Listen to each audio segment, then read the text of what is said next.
City of Las Vegas Neighborhood Partners Fund Board, City Hall, 495 South Main Street, 5th floor, large conference room. City of Las Vegas internet address, www.lasvegasnevada.gov. The time is 2:03 p.m. and this is the agenda for June 13th, 2016. Items listed on the agenda may be taken out of order presented. Two or more agenda items for consideration may be combined, and any item on the agenda may be removed or related discussion may be delayed at any time. Backup material for this agenda may be obtained from Luann D. Holmes, City Clerk, at the City Clerk's office at 495 South Main Street, 2nd floor, or on the city's website at www.lasvegasnevada.gov. Call to order. Okay, announcements regarding compliance with open meeting law. Okay. Public comment during. Chair Holmes. Present.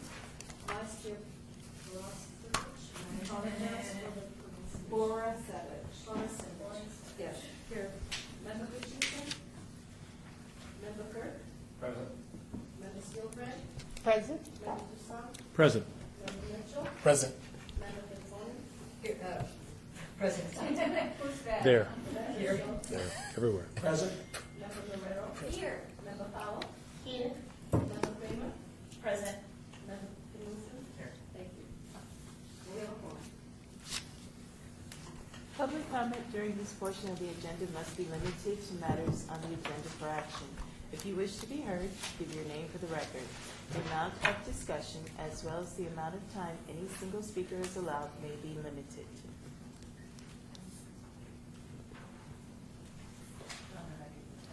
Okay, no public comment.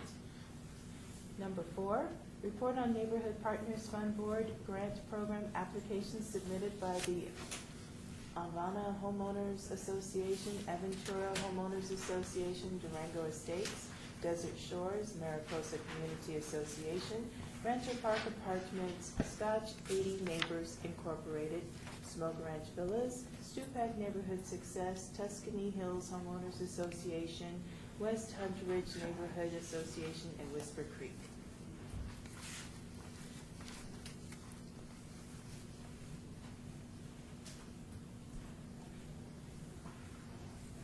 Madam Chair, Terry Ponticello, Assistant Attorney for City Attorney. I just want to remind the board that while there's a recess report, that the court is still going on, and therefore the city clerk will be notating all of your comments during that portion, unless Madam Chair calls the meeting to recess. All right, I'd like to introduce Pat Taylor and Camilla Fuller. Stephanie Taylor. All right, they're going to do the presentation.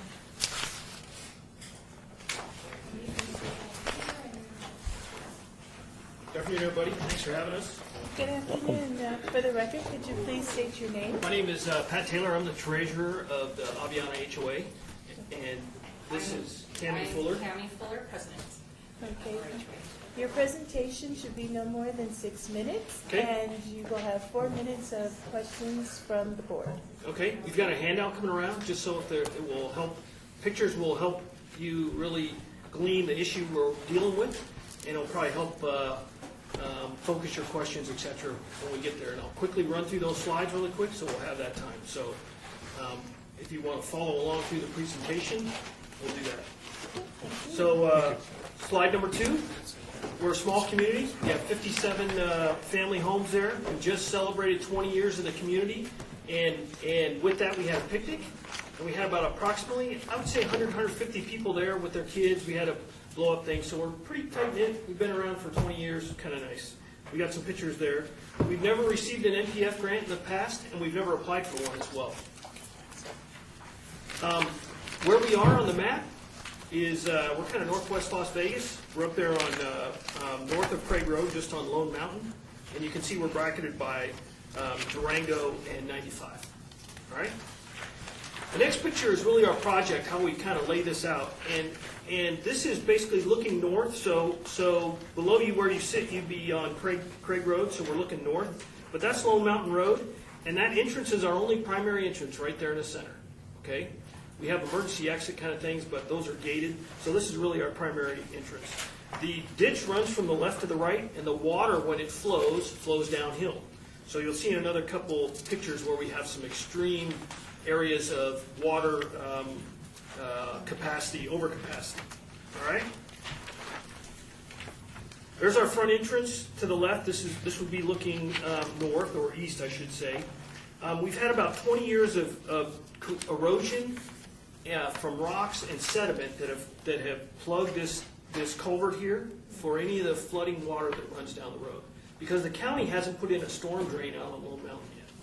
They've been looking at it, but it's not been approved, not been funded yet. Okay? Engineers have been doing that. So the next page really shows what we're trying to prevent and really to repair that. So what you can see is when it rains a lot, the water has nowhere to go and it pools basically down there on that end. So we're really trying to readdress this whole thing to make it feasible, make it work, and make it drain correctly. So our proposal based on a one-time event, basically we're going to do this all in one phase. However, based on funding and granting, we may have to do that into more than one phase. We're happy to do that. It involves removing the sand, silt, rock, all that stuff, reestablishing the drainage, and the big thing is that culvert underneath the entrance that's got to be replaced. All right? It's a community project. We're on slide 8. We want to prevent that collapse because we want to make sure that residents can get in and out, and basically any first responders. And there are 6 homeowners that live along that wall there where that culvert is, and that water just stands in there. So they are impacted the most with that because that any on that cinder block wall will start coming through their property on the other side. And then it minimizes the water at Lone Mountain Road and Cimarron Road where you see those pictures on that previous side. And we want to beautify that area as well. So our project, originally we had 16 HOA folks sign up. We've had plenty more of that. At the picnic, we had a lot more people saying, hey, they volunteer. Once we really get into this project, I guarantee you won't have any problem asking people to grab a shovel or a rake or do whatever we need to do. We actually secured our landscape company that's contracted with us. They gave an estimate for us to support as well. But we're requesting $4,600 to help us. But anything you can give us is much applied. And at that time, I think I showed you where everything is, what we're looking at doing, and we're happy to answer any questions. I would like to open the floor for discussion. Larry Schultz, Ward 6, and I must say I probably have walked by your area because I rely on walking in that area. It looks like you are pledging as an association $4,400. Is that accurate? Mm-hmm. Is there a possibility you might be getting more than $4,400 from your own people, or is that what you think you're going to get? Can we answer Yeah, that one? yeah. As far as, like, we have realized as we have dove into this project, this is gonna have to be a phase. It's gonna have to be definitely broken up in a phase. In our reserves, we will have money that we will be able to draw during different years. We have to look at that. We're gonna have to sit down and see what phases, and then we're gonna have to be able to draw from the reserves what we have and take it with what funding we have as we go along. First phase, will that be enough? I believe, Okay. with the $4,400. So, but for the first phase, which is the phase you're requesting this board to assist with, is that Yes. correct? You are pledging to utilize $4,400 Correct. from your reserve funds, coincident with whatever funding the city might provide. That is correct. Okay, that's all I have. Thank you. And I do believe Jaramillo has done some offering of, For labor hours, but Right. that's in kind. yes. Yes, ma'am. That's where Savage Road 4. It looks like the water has stood there for a while, which is potential for mosquitoes, number one. Number two, what kind of damage has it done to the walls, to the homeowners? Because those walls could, be undermined, or they could fall over, or is there something that's going to be done about the walls? So the outside wall looks like it's intact pretty well, but on the inside where some of the homeowners are, some of the stucco is actually peeled off from where the cinder block is. So yeah, there has been damage that seeped up underneath and through those cinder blocks on on those, on the, Are you going to prepare that for the homeowners, or are you going to ask them to do that? Because- they, In our CCNRs, as the way they are set, the inside of the wall is the homeowner's responsibility, the outside of the wall would be our responsibility. It's kind of a gray line, we're gonna have to figure that out, because there is, on the corner of Cimarron and Lone Mountain, we do see cracks, so we do see settling. As far as we've gotten so far, I've had the landscapers come out, and we have discussed that they can come and have, Jaramillo has on his own staff, they have what they call someone that can come out and look at the walls and decide, is that 20 years of settling? Is that damage from water? And so they can assess that. We haven't got to that stage yet. We haven't got to the wall stage yet. That water will recess down. It recesses down once the rain, I mean, this is within, I remember a homeowner said that can't happen this summer. It takes quite a bit of rain to have that happen. Our first rain, within 10 minutes, I went out there and I snapped these pictures. But it will go down, but there's still standing water because the way we set, we're city, we're county, and we're private. The sidewalk is city, across the street where the honeycomb drainage area is county, and the culvert at the end of Lone Mountain in Cimarron is county. So at the moment, we have both groups working with us where I make a phone call, they come and clean it out, and that water goes right down. Okay, good. Thank you. One last yes, ma'am. Oh, AJ Powell from Ward 5.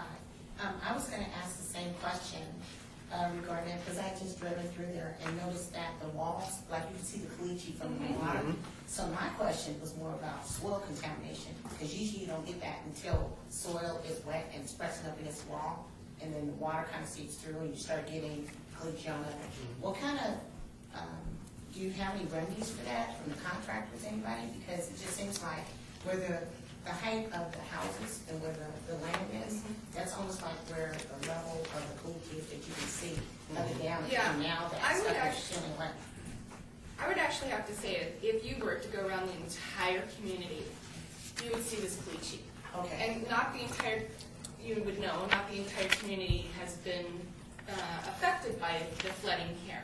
So part of me is concerned that it's not necessarily this that's doing the damage, but more of the homeowner on the other side. The wall is not in a part of the proposal. Okay. So that's all separate. So once we go to, again, that's a different project. We haven't addressed that, but if you were to go up Cimarron, where the water isn't flooding, we have caliche and the stucco coming out from the wall. So I believe that might be addressed to the homeowners are watering or have plants too close to the wall that's creating that, which is separate from this issue. Sharice Holmes, Ward 2.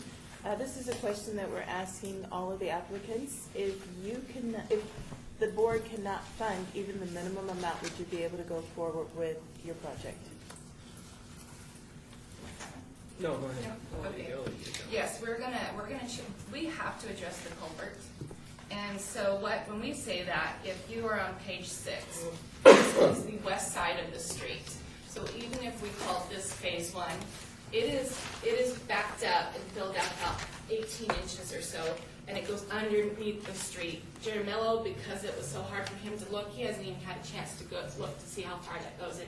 So we could call that phase 1 and take our monies and spend it just on that so we can get that out, because we have been told, I've had the city come out, I've had Jerry Walker come to our meetings, and he said, if you don't remedy that, there could be, eventually, you can ruin that street, and that, as Pat said, that's the main street where we have emergency vehicles going in and out, where we have our homeowners going in and out. So he said it's very important to get that culvert cleaned out. So that would be phase 1, and yes, any help that you can help us with, we would put that together with our funding from our reserves and clean that culvert area underneath, and then we'd go on with our next phases. Okay. Well, I'd like to thank you very much. Time is up. So we will review your application very thoroughly, and Maria will get back to you.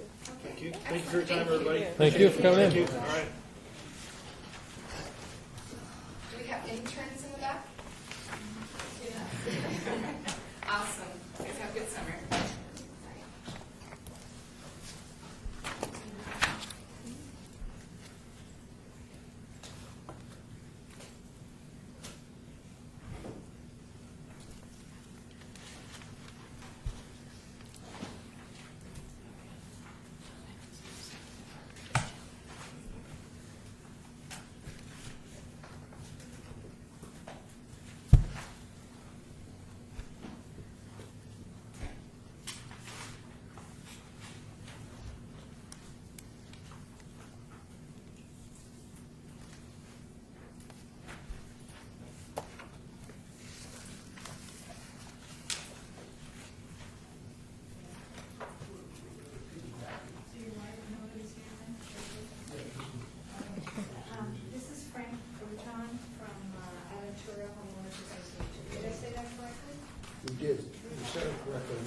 sit or stand? However you like. Welcome. Good afternoon. Thank you. You will have 6 minutes for a presentation and 4 minutes of questions. Please, for the record, state your name. Okay, I may do it in less than 6 minutes. As you know, Frank Ruchan, I'm president of the Aventura Homeowners Association, been president for about 10 years. If we are honored with a grant, this would be the third grant in the last 7 years. We did get a grant last year for lighting, and we call it safety lighting, because Aventura is made up of 68 homes. It's a small community in Summerlin, but it's dark at night inside, and we have children that walk, we have people that walk with dogs. We've had, unfortunately, some break-ins, which I'm sure everyone else has had, but lighting, in our mind, is part of safety. And with the grant we received last year, we did some of the lighting, but by no means all of it. So we have some very dark areas. And if we were given the grant, we would be matching the funds with both volunteer work and association funds, and hopefully do the project that we've got planned for this year, which is another portion of the community.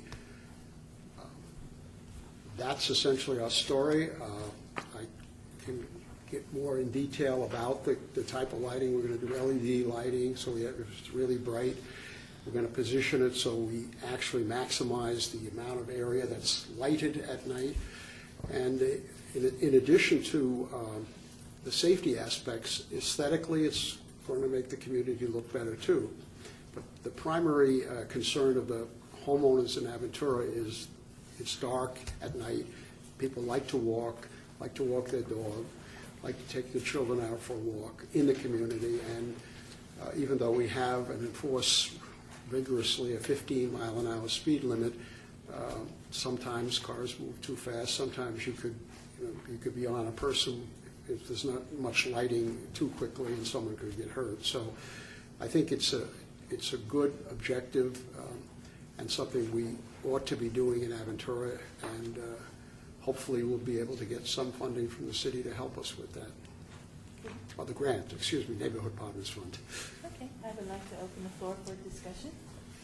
Member Toussaint, can you describe the lighting you have now? Yes. What sort of lighting you have, and what areas you're going to be lighting? We have a front entrance that goes off Hualapai, and we're between Town Center and Town Center and Alta, and we have a front apron, we have a guardhouse, we have some lighting out there on the palm trees, and when you come through the gate, we have what used to be a waterfall, but we don't have waterfalls anymore, so we have some lighting in there, and we've lighted that area. When you came in, it was immediately dark. So we used the funds from last year to increase the lighting there. But as you move away from that area and you go left or right, which is your choice wherever you're going, you go right into darkness again. There are no street lights or anything like that? We have 6 street lights, but they're modest in terms of the amount of lighting they give.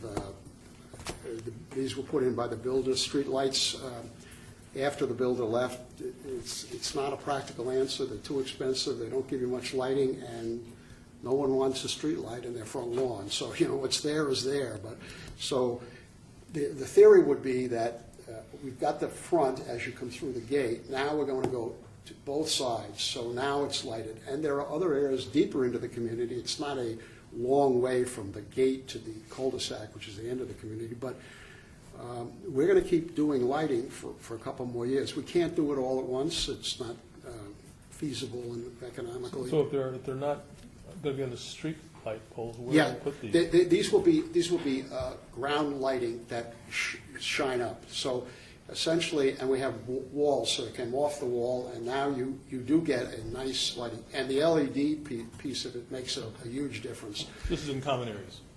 It's in common areas, yes. We're not going to be doing any lighting now. One of the issues in Aventura, when the builder put the community together, coach lights, which are very helpful, were put on about a third of the houses, but not on the other two-thirds. So we encourage people to turn their coach lights on, and we would like people to add coach lights, but that's a different lift. And that can help in the overall thing. So common area is what we're trying to light up, and we can't go onto people's property and do that, do anything, but Okay, thank you. thank you. Larry Schultz, Ward 6. Hi, So- Larry. Hi. So it looks like your association is committing $9,400 in cash toward the project. Would that be for the coming year, or is that for future periods? Or? No, it would be for the coming year. We want to do the sections, what I would call, as you drive in on the left side as you make your turn, and on the right side. And it would come out to a little bit under 14,000. So we would be spending that money this year. Well, when I say this year, our year is a different year. We go calendar, but it's your fiscal year. So yes, we would be contributing that money. And that sits in reserves right now, or is that to be collected? No, that's in reserves. That's in reserves, definitely. Beth Ward, 7 Short 4. You mentioned in here your waterfall. Are you going to repair the waterfall or just light it, but it's crumbling, you said? So that's a... I don't think I said it's crumbling, but you're right. Maybe I said it in that. When the community was built, one of the features put in was a waterfall. And the waterfall was forward of the swimming pool, which is behind the waterfall, and the fencing around the waterfall is the pool fencing. I don't know, maybe 8, 9, 10 years ago, when the water district was saying, here's your choice, you either have the waterfall or you take out a certain amount of grass. We actually did take out grass in front of the waterfall and put in artificial grass, but if you want to stay on the board in Aventura and you bring up the grass issue in terms of taking the front yard grass from people, then they get a new board. I did a study back then. If we eliminated all the grass in front yards, which uses, I think, when I hit it, something like 60% of the water, and the water doesn't get back into Lake Mead. I lived in Connecticut. It went down back into the aquifer. I mean, in a way, it's outrageous, the waste we have, but that wasn't in the cards, people. I mean, when we put this little area in front of the waterfall where it's all fenced in, no one goes in there. I mean, it was the most well-attended board meeting we ever had. This was going to become a trailer park, and on, and I'm going to say, what's wrong with the trailer park? And I can ask 95% of the people in Aventura, it's beautiful. The grass, the artificial, they don't even know it's there anymore. But we were at war at that point. But we said we're going to get rid of the waterfall, the water, and we turned the water off. And it is crumbling because it was a faux, it wasn't real rock. And that's a project for the future, but it's very, very expensive to deal with it. But we do put some lighting in there because what we did is put much more landscaping in, and we don't have water. I mean, we have water for the landscape. We don't have the waterfall anymore. Thank you. Lance Kirk, Ward 3. I see you submitted a quote from the electrical contractor. Yes. How many fixtures is that? How many lighting fixtures? Doesn't really say. I would say probably 60, maybe 60 or 70, but they're fairly substantial fixtures. I don't have that number. I should, but I apologize for not having it. But it's the same fellow we used for the first phase of this, and he's very good, and he's very imaginative. And he actually got us, in a way, more light than you would expect for the cost of what it is. It's a big area, so we're hoping this one will do both sides. And I don't have the number, but I would say something in the range I said. But I mean, I can get back to you with an exact number if you need it. That's fine. Sherry Soames, Ward 2. This is a question we're asking all the applicants. If we cannot fund even the minimum amount, would you be able to move forward with your project? Well, we move forward with it, but what it would do is extend it out for more years. We're only going to be able to do a portion of it, and my view is we have a commitment in the community for safety, and we'll eventually get it, but this would push it out further to get it done. So we'll redo some of it, but not all of it. Okay. Well, I would like to thank you for submitting an application, and it will be reviewed very thoroughly by the board. Thank you. And Maria will get back to you. I appreciate it. Thank you. Thank you for your time. Good luck to you. Doing great on the time. Chop, chop, chop. You. To say. That's all right. Evil eye. Both of us on the other side.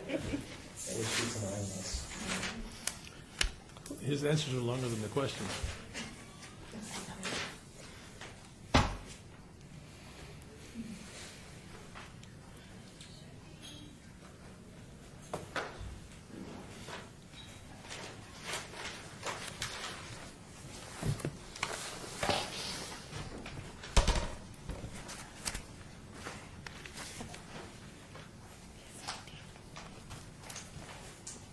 This is for guidance from the Durango Estates. Hello? You're right there. Oh, perfect. So you could, Oh, I thought maybe put this This over thing's here, huge. if you like. Are you gonna put it like this one? Yeah, we're gonna do it, first we're gonna do the other way. I did a double tap. Oh, you did the other Well, I wanted to side. show. I thought maybe I put it upside down. Oh, there you go. Good Okay. afternoon and welcome. For the record, please state your name. Troy Geiges. Okay, you will have 6 minutes for a presentation, and we will have a discussion with you for 4 minutes. Okay, sounds good. Okay, you may begin. All right, so it says to describe my association. We're about an association of about 130 homes, Durango Hills Estates. Oh, no, Durango Estates, sorry. The golf course is Durango Hills. I always get that wrong. We've never actually gotten a grant before, never really tried for one. Most of us didn't even know how this works, and thanks to Marie, she helped me a lot. So this is a first for us. And so we're going to try to fix the signs. This is, like I said, the project is just the signs. There's no other things going on, just we want to get the signs fixed. And basically you can see they're foam and completely falling apart. And it just kind of looks bad. And I thought I was the only one until I started talking with the community, and they were like, yeah, we want to fix that. And so when I had heard about this, I thought, at least give it a shot and ask.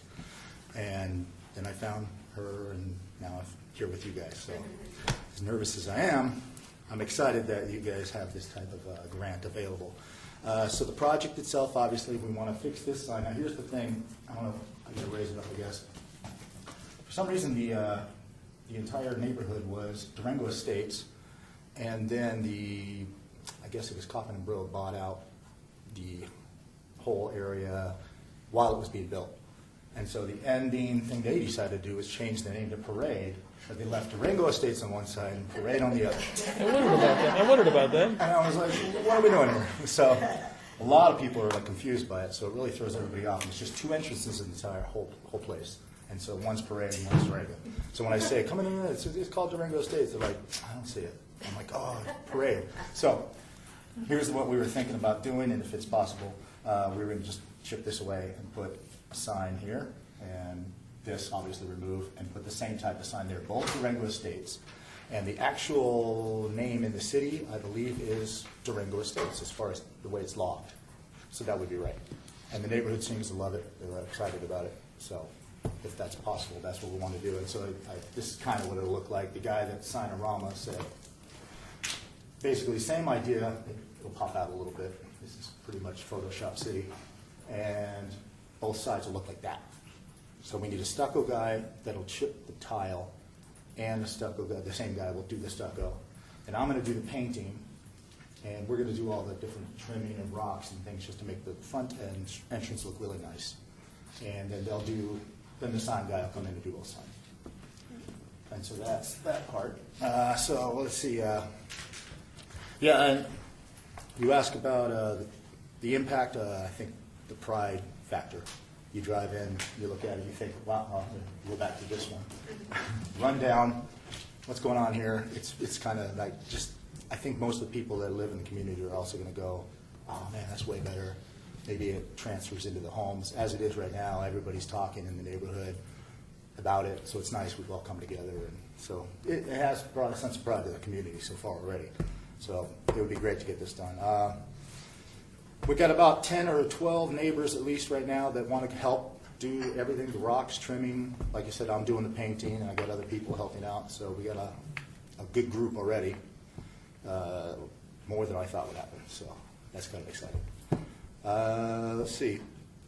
Last thing. I think it just says here the funding requested for the project. Discuss it. I'm just saying it's just for this, the sign and the stucco. We do the rest. To clean up all the fun things and making sure it's all really trimmed and painted and clean and like I said. So that's where we're at, and that's what we want to end up with. And I think it'll be great. I'd like to open the floor for discussion. I think you may have just answered my question. I think maybe the way the application was filled out, because it says zero contribution cash from the HOA, but it sounds to me like you're going to take care of the plantings and the rocks and the paint? Yes. And so the 2020 that would be covered by the $2,900 request is actually for the sign itself? I believe it was for the sign and the stucco guy, the tile removal. That's the total cost, was Okay. a total of $2,900. Okay, thank you. Word 7, Word 4. What are the letters going to be made of that you're putting on the wall? Wood, and they're like 1.5 inches thick instead of foam. And the way that they paint them, at least this is what he said, it'll last at least 3 times as long. So, Wood? Yeah, well, it's wood, painted wood, a special wood of some sort. I don't know, I would love to make it something else, but it seems quite expensive, so. It's better than this. Oh, that's not it there. Yeah, got it. But you know what I'm saying, yeah, thanks. Greg Toussaint, member at large. The parade sign is on Durango. Yes, Where are the other signs? on Durango. All on Durango. Yeah, the only 2 entrances are both on Durango. Okay. And you'll pass Parade, and then you'll pass Durango Estates. I think they're 2 different places. Yep, I do it. My daughter lives just down the street. Oh, there you go. Any other questions? Lance Curtis, 4-3. I'm not sure if I overlooked it. Is this a neighborhood association or a homeowners association? I believe it's an HOA now, and I'm the president, seemingly. So, So it is an HOA. yeah, now it's an HOA, yeah. Chair. Joe Mitchell. Talk about the HOA. How old is the HOA, and are they contributing any money? I believe you mentioned that earlier. I just seemed like I missed it. Yeah, no, we were recently an HOA, Okay. mostly because of this whole thing. I've developed one, and there are no fees or anything. That was one of the worries for most people. They were like, eh. So it's just, right now, we're just an HOA, so we can all come together and be a part of this type of system like this. Because I think it was necessary for me to even be here. Thank you. Can I clarify, because from his description, Maria Norrero, Ward 3, from his description, it sounds like he's not an HOA, he's a neighborhood association. Yeah. Can Maria confirm or deny that? Well, I was told that he wasn't. I think he's confusing. You don't pay, in other words, you're not filed with the state as an HOA. There's a whole big process to become an HOA. Oh, maybe. You're just a neighborhood, and you're now just, Neighborhood association, that Yeah. different? Okay, then maybe that's it. I just got an email that I thought said HOA, and maybe I'm wrong, said it's been formed. And I right, said, you're great. just, from what you told me, that you've never, that your neighborhood is not an HOA, that's what you said to me initially. All you did was just, your group is actually registered with the city. Ah, there you go.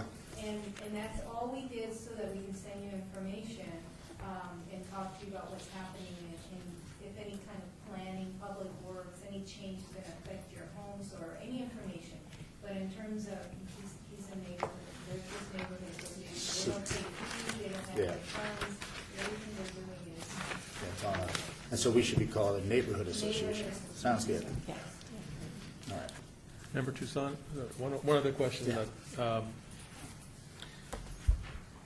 we get a lot more requests than we have funds, unfortunately. Of course. And I was wondering, since it is a neighborhood association, is there any opportunity that you have the option to get donations from your homeowners in case there's insufficient funds to meet your needs? I'm not sure. We know the problem in our, at least we've found lately in ours, is a lot of renting. And Landlords don't do that sort of thing. it's, yeah, they're not gonna, they have little interest or zero. So it's gonna be kind of hard to find funds, I think. I mean, the few that, especially the people that are with me, I'm sure they contribute a little, but they don't want to go too far. So we thought we'd try this. Yep. Thank you. Sharice Helms, Ward 2. We are asking all the applicants, and Greg kind of asked part of the question, but you're asking for a minimum amount, and if we cannot fund at least the minimum, would you be able to move forward with your project? Well, I have to see. If you gave me an amount that was set in stone, that's all you could do, then I would have to move to the people and see what they can do, the contractors, see if they'd be able to help, or if we can just fill the gap if it had to be. That's all I can say is I'd have to see a number first and then be able to present it to them and to the contractors. Okay. Well, I would like to But- thank you yeah, I'd like for to be your flexible. application, and we will review it very carefully, and Maria will get back to you. Thanks. Thank you. Thanks, guys. Thank you. That wasn't too bad. I enjoyed that. Oh, we're not too mean. Yeah, you guys are cool. Thanks. We're cool.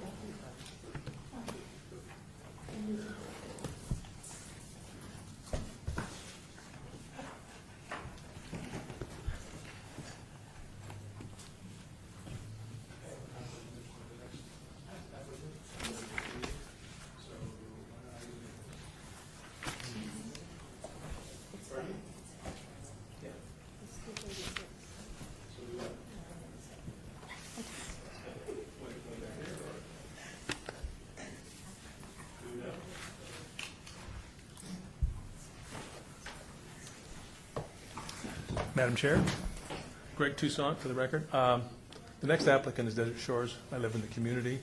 I serve on a committee for Desert Shores. So I would have to abstain, I believe, and not participate. Okay, thank you. Then- Yes.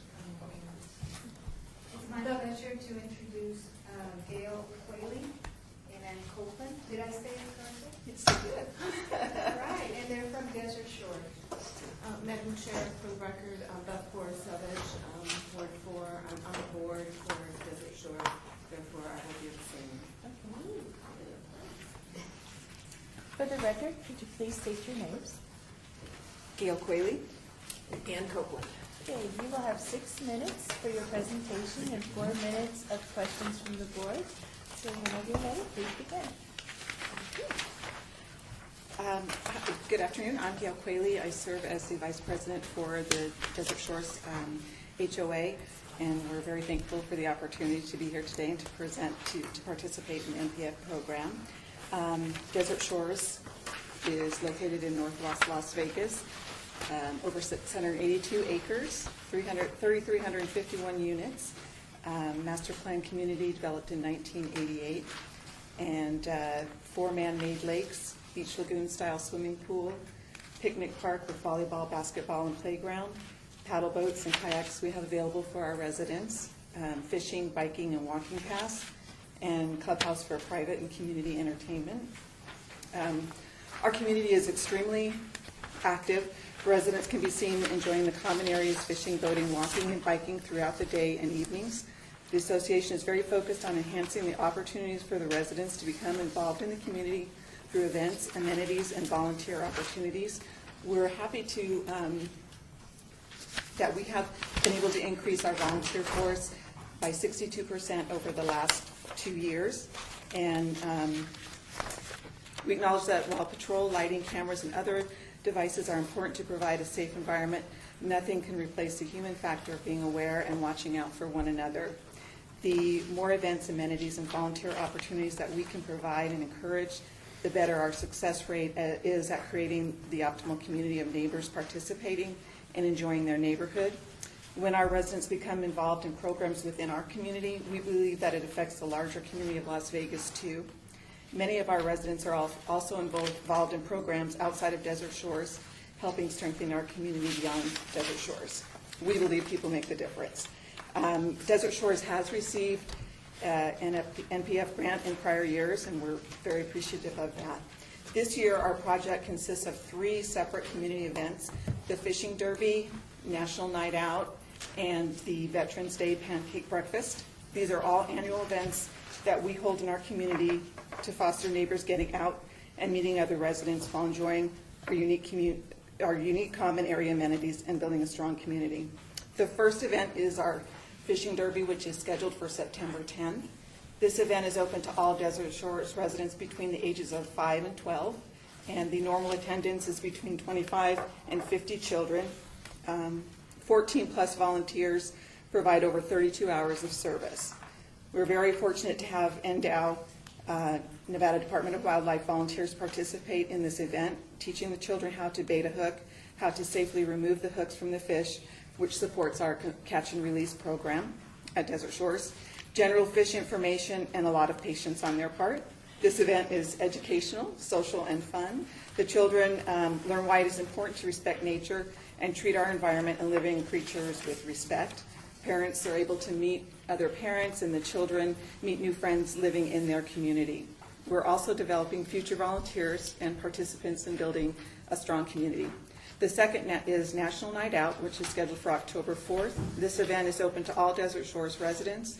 Attendance ranges from 200 to 300 residents and 19 volunteers providing over 50 hours of service. For this event, we partner with Metro Police Department and the Fire Department. Last year, we had representatives from CERT, Community Emergency Response Training, where residents were actually able to sign up for future courses, and many did.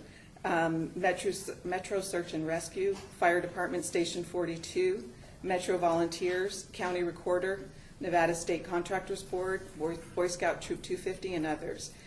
These various organizations offer valuable information and communication to those in attendance, along with the opportunity to meet the people behind the scenes and put a face to a name. We hold a raffle for attendees with gift cards donated from our vendors and neighborhood businesses. The third is the Veterans Day Pancake Breakfast, which is scheduled for November 3rd. This event is open to all our residents to honor our heroes. 92 veterans and family members attended our first annual Desert Shores Veterans Day Pancake Breakfast last November 11th. 16-plus volunteers provided over 70 hours of service. It was wonderful to watch the camaraderie as neighbors got to know each other and share their stories. We have these pictures here that just kind of give you a visual and the participation and the energy that at these events. And we also did hand out too, so you could see them if you can't see all the way up there. But Desert Shores HOA is requesting $2,800 to supplement the expenses of these 3 community events. With HOA budgets becoming more and more stretched, the ability to continue or add homeowner events to support the community versus just a housing development are challenging. At Desert Shores, we believe that fostering and building a know your neighbor and get involved attitude can make the difference, and we're appreciative for the opportunity that the NPF provides, program offers. So that's our. I open the floor for discussion, questions.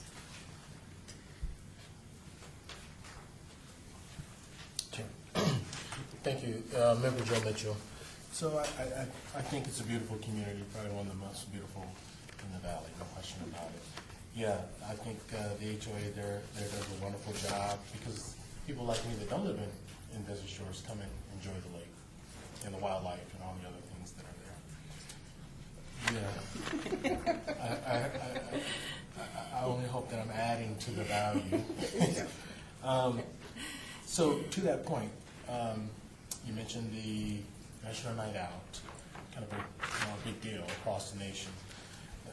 Do you guys open the doors for other community members, other communities? I heard you make mention, and maybe I'm nitpicking a little bit. I need you to correct me if I am.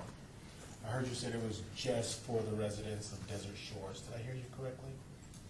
Yes. Why is that? Well, we don't turn people away. That's the first thing I would say, but we don't actually go out and invite others, other communities in. Metro, I mean, we always get a number of different people that come that may be associated with somebody with the Metro or fire department.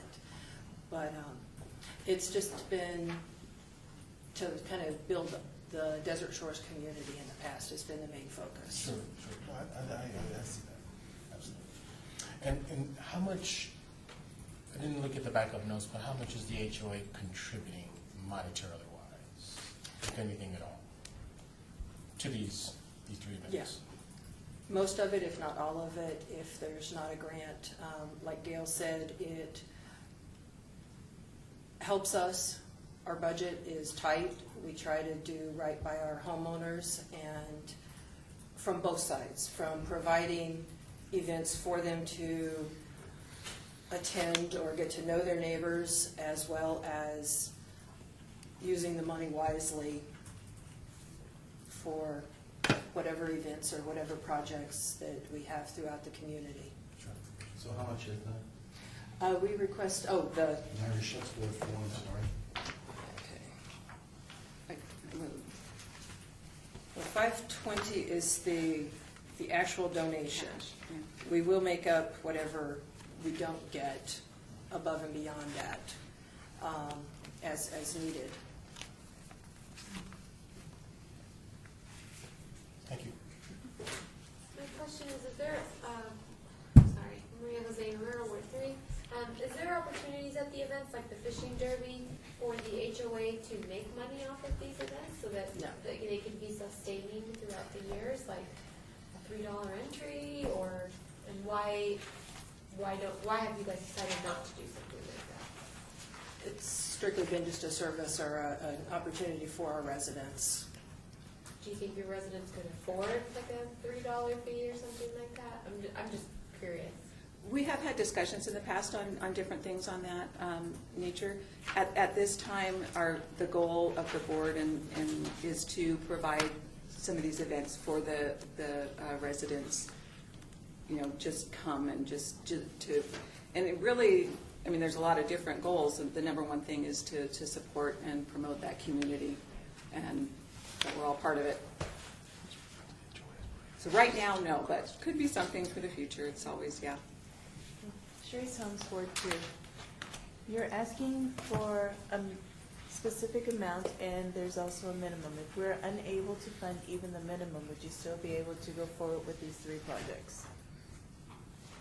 We'll make them work. I mean, we may have to cut back on things, but we will make it work. We're not trying to, we're very appreciative of any assistance we could get on it. But we have to cut back, we cut back, and where we cut back, will have to be something that's an extra. I mean, if we have to pay the water bill, then that's what's going to come first, obviously, yeah. Okay. So I would like to thank you for submitting an application, and the board will review it very carefully, and Maria will get back to you. So thank you. Thank you very much.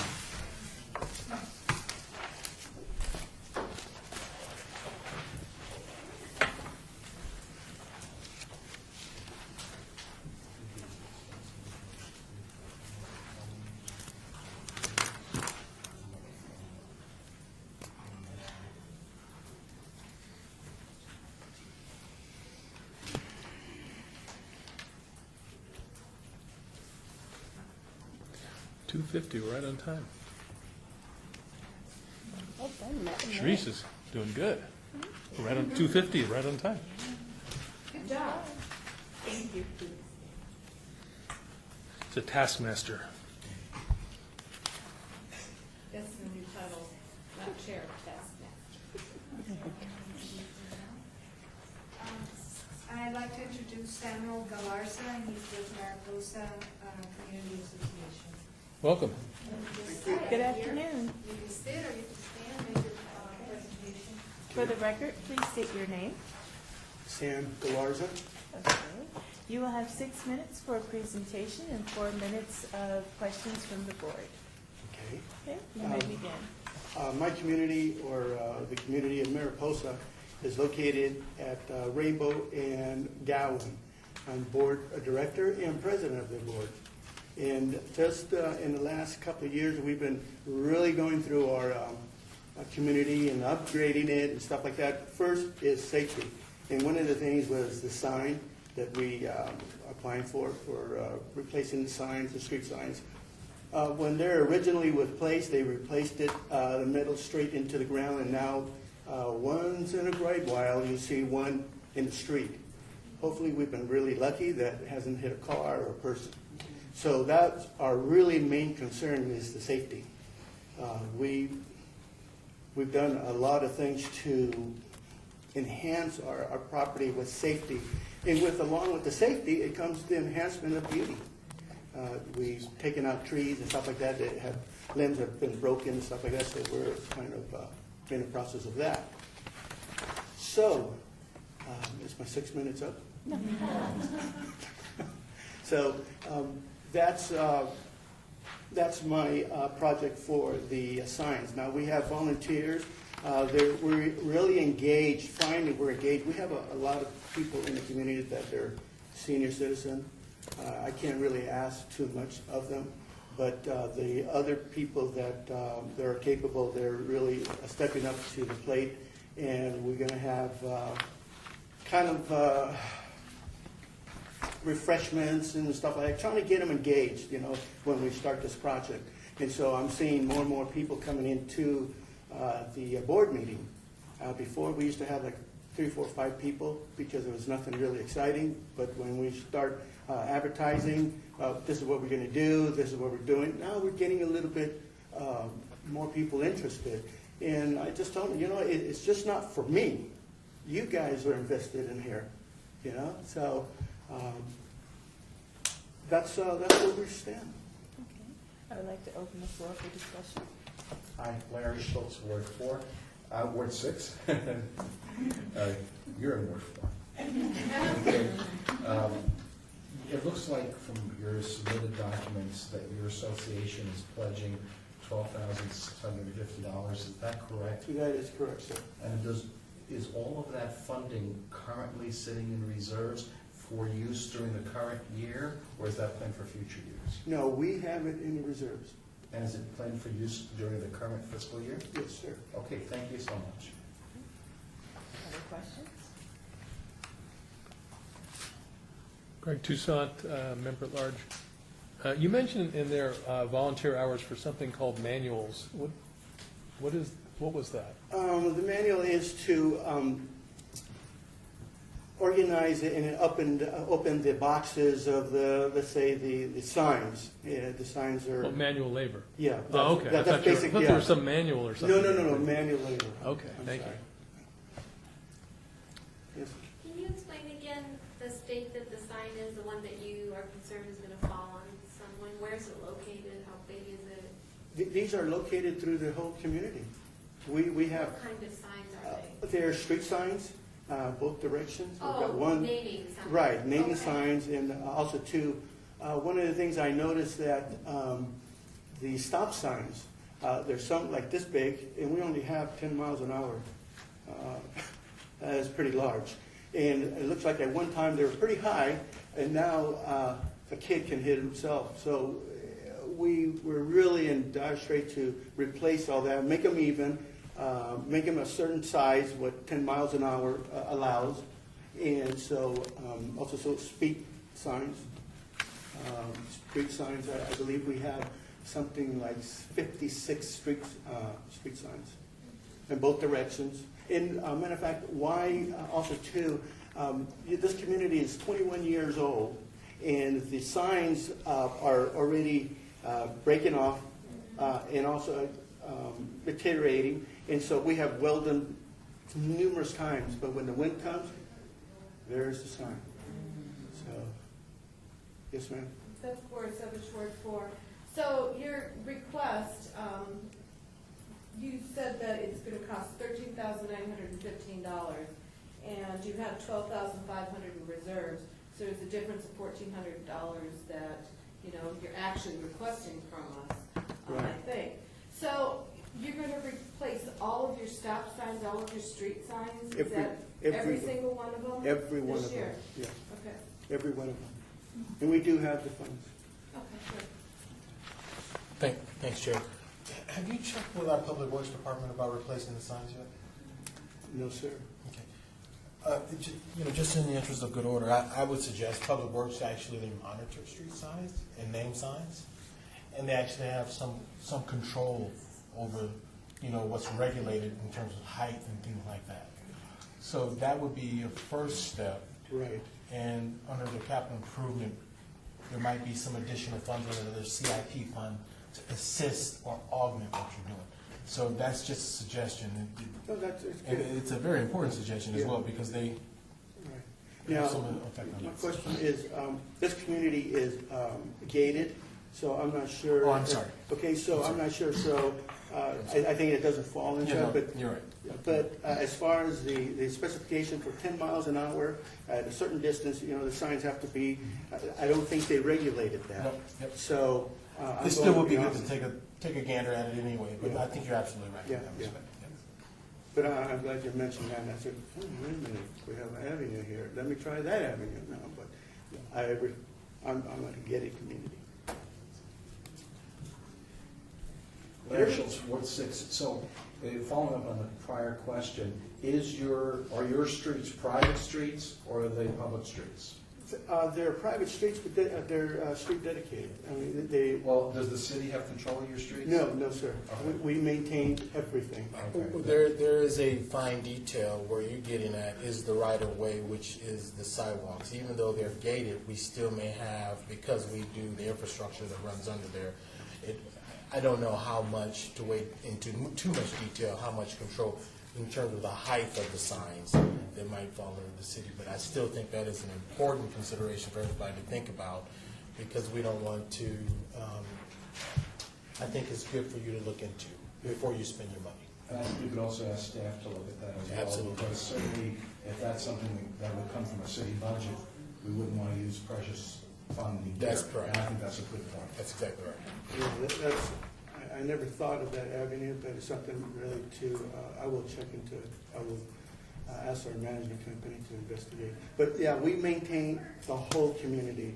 The streets, the signs, the curbs, red curbs, green curbs, yellow curbs, also, we maintain everything. Sharice Helms, Ward 2, we're asking all the applicants, if we're not able to fund even the minimum amount that you are asking for, would you still be able to move forward with your project? Yes, ma'am. Okay, thank you. The funding is there, and we can work around that, but we do have it if we don't get the 5,000. Okay, thank you very much. I would like to thank you for submitting an application, and it will be reviewed very carefully by the board, and Maria will get back to you. Well, thank you very much. Have a good afternoon. You Thanks too. for coming. Just one little thing. This is something when I was a kid, and only going to take no more than 5 minutes, or a couple of minutes. I was raised in Los Angeles, in Echo Park. I'm not sure if anybody knows where Echo Park is at. I used to be a beautiful lake. My dad used to help me make a sailboat, and we used to go there on Sundays, nice green grass. And not too long ago, about 10, 15 years ago, I went there. It's pretty sad. And what I see what's happening in Summerlin, in the middle of the street, putting these metal decors and stuff like that, it is absolutely beautiful. And I'm a truly big believer in investing in your community, or our community. So I just want to let you know that. Thank you. Thank you so much. Have a nice day. Take care. Actually, we need to know that before we can vote on it. Absolutely. Yeah, they regulate that. It's private streets, but when the vendor builds, they'll have to, just like building on anything private, there'll be specifications that they have to meet. Yeah, we just did that in our community. We paid Yeah. on our own funds. Yeah. Hello. So we didn't do that separate. Just that came out on that. We didn't change the specifications. We just- Yeah, you still have to comply with the We were identical, just working.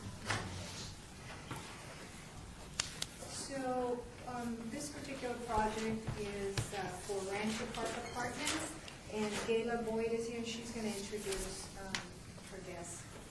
Hi, Gayla, for the record, could you please state your name? Yes, Gayla Boyd. I'm Gayla Boyd. I'm with Truth Christian Ministries, and this is Kyle Ward from Las Vegas Metro, Northwest Area Command.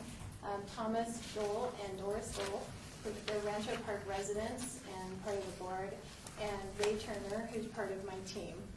I wanted to start by just introducing how we came into being. In August, Metro, the Northwest Area Command, asked our church to partner with them and adopt this community because the crime rate was really high. And so we came in there and have just been having connection groups, meeting people, having barbecues, little classes and little workshops, and we even started doing some grief share counseling and just all kinds of different ways. Ray and his team has even been, with our partnership at TCMI, we've helped residents take them to get their prescriptions and doctor's visits and things like that. So just creating a sense of community in a place that's really high crime. And in the last 9 months, the suicide attempts has declined 85%, street level violence 60%, domestic violence related crimes 25%, burglary down 58%. So it's a partnership with Metro, a church, and a community. And we saw that one of the things that we could help the community is educationally, and that was to put some computers in the lobby where we meet and then teach them how to use the computers. We have a lot of seniors that don't have access to transportation. They could use the computers to send things. We have a lot of people that need jobs. They could use the computers to be able to do job applications and look for jobs online. And then students need help with homework. So we've been doing some homework help classes every week as well. So we were seeing that as a need that educationally we could help the students as well. So, and we just started a food pantry there, and so every week we disperse food as well. And we're having a great time meeting all the residents and lowering crime, and we think the computers would help as well.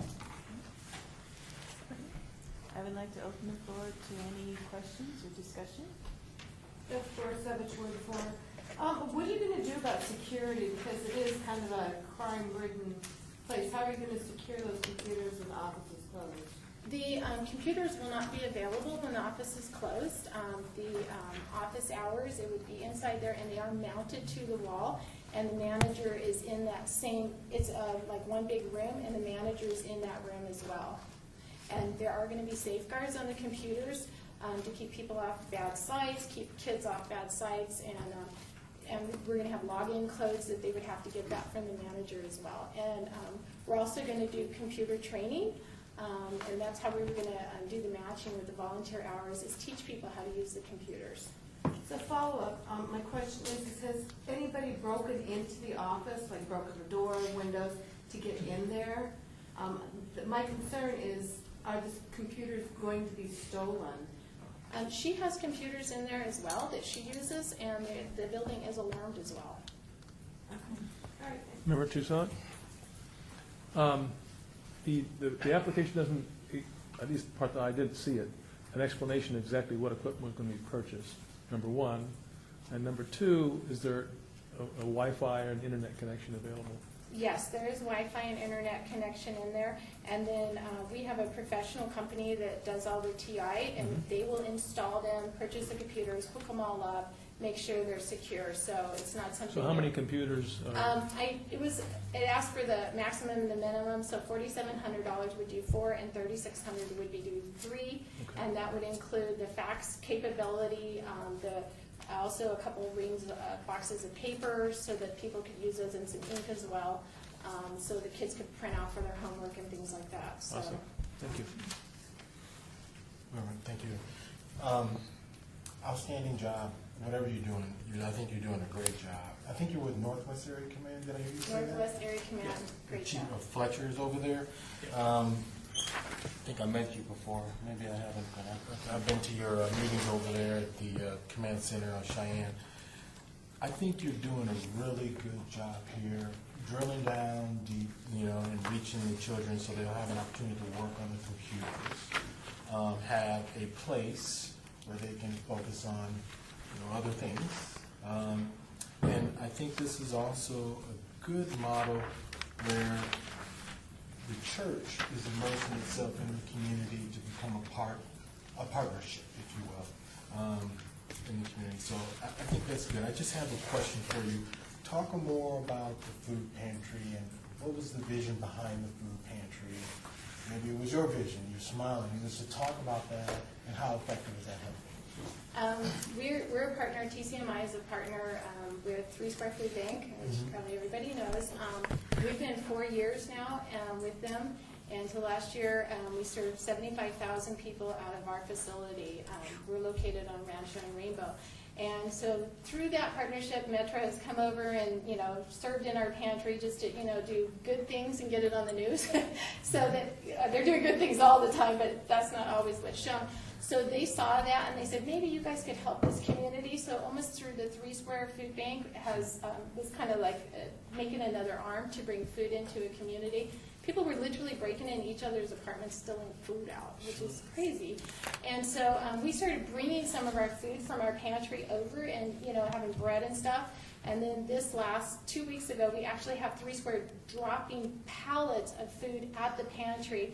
So last week it was 2 pallets of watermelon, 1 pallet of apples, and 1 pallet of oranges. And we dispersed it throughout the community, knocked on doors, gave it to people. That one guy had lung cancer, couldn't even come down and get it, and was able to give it to him and just, bring him some hope. And, prayed for him for a minute because he was just pretty sad. And then this weekend we dispersed 3 pallets of water bottles and a pallet of cereal. So it's been so great to get to know people that, nobody goes to their place and knocks on the door and finds out who's inside. And, even some of trying to give a moral compass to people that have kind of lost their way and given up and having a lot of lack of hope. Helping them with job situations that we find out jobs. We have resources that we're connecting people to. So we're loving it. and I asked the manager, is there something we could do to take it to the next level? And she said, computers would be great. And so that's how it just came to be. Ryan Kingston, Ward 1. I may have missed this in the application. I'm just curious how you came to computers as a potential solution. The manager actually said she sees such a need because, I think people are coming in her office trying to use her computer, and kids can't get their homework done, and people need to send things in fax, and they need to do an application. She's very hands-on in the community, and so she's trying to do all this stuff for the residents herself on her office computer that she should be using that for. Agent Ward 5, good, 1-4. In terms of expansion, just a couple of thoughts. If maybe a company could donate some USBs, it would save on your paper, it would teach kids to be more brain. Absolutely. Okay. You have fax, teach them how to fax over or how to send their work into a link. Saves a bunch of ink. Clark County School District has a whole warehouse of computers. They're older and you just give them away. Just a thought. And the Transit Authority also every year gives stuff away. Fabulous. I want to get some of those notes. Yeah. Resources. All right. She'll give me the info. Thank you. Just a small comment. I'm guessing that this has given you guys and Metro 2 opportunities to connect with the community in a positive way so that you can gain their trust and gain their information sharing, which probably helps reduce crime, make everybody feel safer and more welcome. So I'm sure that this project would help that even further and reward them, right, for being Absolutely, good. reaching out to the kids is huge in that area right there. So I commend you for all the work you've been doing. Larry Schultz, Ward 6, and I just want to second that and just say that this is my second year on the board, and it's these kind of projects that give me a good feeling where we can help people that most need the help and make an impact to people's lives. And I want to thank you all for what you've been doing to help the people in that community. Great. I just want to make something real quick. I'm at the apartment complex about 3 days a week. Been going to church all my life. I worked as a police officer in California for 6 years. I've never seen anything like what I'm seeing over there. I'm so sorry. Can you say your name? Oh, I'm sorry, Raymond. Just come up and speak on the mic. Raymond Turner. Thank you. I apologize, but I get excited when we're talking about this. Like I said, I've been in church all my life, and I was a police officer for 6 years in California, a resource officer, which means I worked in the schools. And I've never seen anything like this. Before we got there were residents who lived in the same apartment units, 4, and didn't even know each other. Since we've been there, we've been able to connect people with their neighbors, and when these people are all together, come to find out that there are people who are living in this apartment complex that grew up as kids in Texas and didn't even know that they didn't remember they knew each other. So it's just so positive, and I just think with this, with getting these computers, keeping them in touch with their family and friends by helping them set up their Facebook pages and things like this, and helping the kids, because we're there doing it anyway. We might as well bring them into the 21st century with the rest of us. So that's my contribution. Thank you. I would like to thank you for your presentation and also your submission. So please go forward with your project, and we will review your application very carefully, and Maria will get back to you, okay? Thank you. Thank you, and thank you for all the Thank you. wonderful comments. So Gail, I will provide that information to you guys. Great. Any other resources we'd be glad to get and try to help the residents. Thank you. Thank you. Thank you, thank you. Thank you.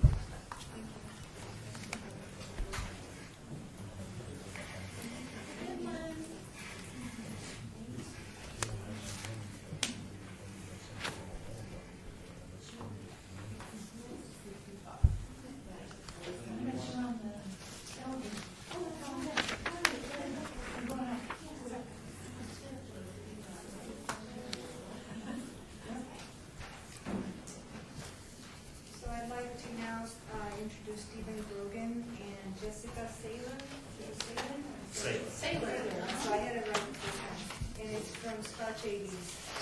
So right here is your working area. And then what I'd like to do is before David around Good afternoon. For the record, could you please state your name? Stephen Grogan, Grogan. I'm president of Scotch 80s Homeowners Association.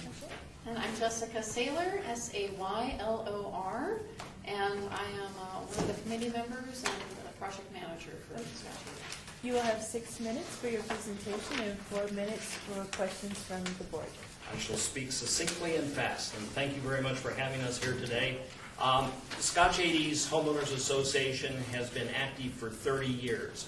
We represent approximately 230 homes and lot owners in the neighborhood. We are before you today for the serious reason that we believe we're trying to protect the integrity, the quality, and the future designation of our neighborhood. We've been a historic neighborhood, but we have been encroached on and we are being deteriorated by various influences. Project Neon on the west, which has destroyed like 15 to 20 homes. We've been fighting the battles, working well with them, however, to mitigate sound, noise, and damage to the neighborhood. But on the north side, we have the encroachment of the medical district coming in, and we fought off 3 zoning battles where they've taken single-family residential and tried to make it commercial. Our battle is to protect the single-family residential home, both in our community and representative of Las Vegas. We've decided one of the ways to do this, and one of the ways we're trying to do it, is to come up with an entryway monument that will designate our neighborhood and set it off. And as such, we have come up with a design which is approximately like this on Shadow Lane.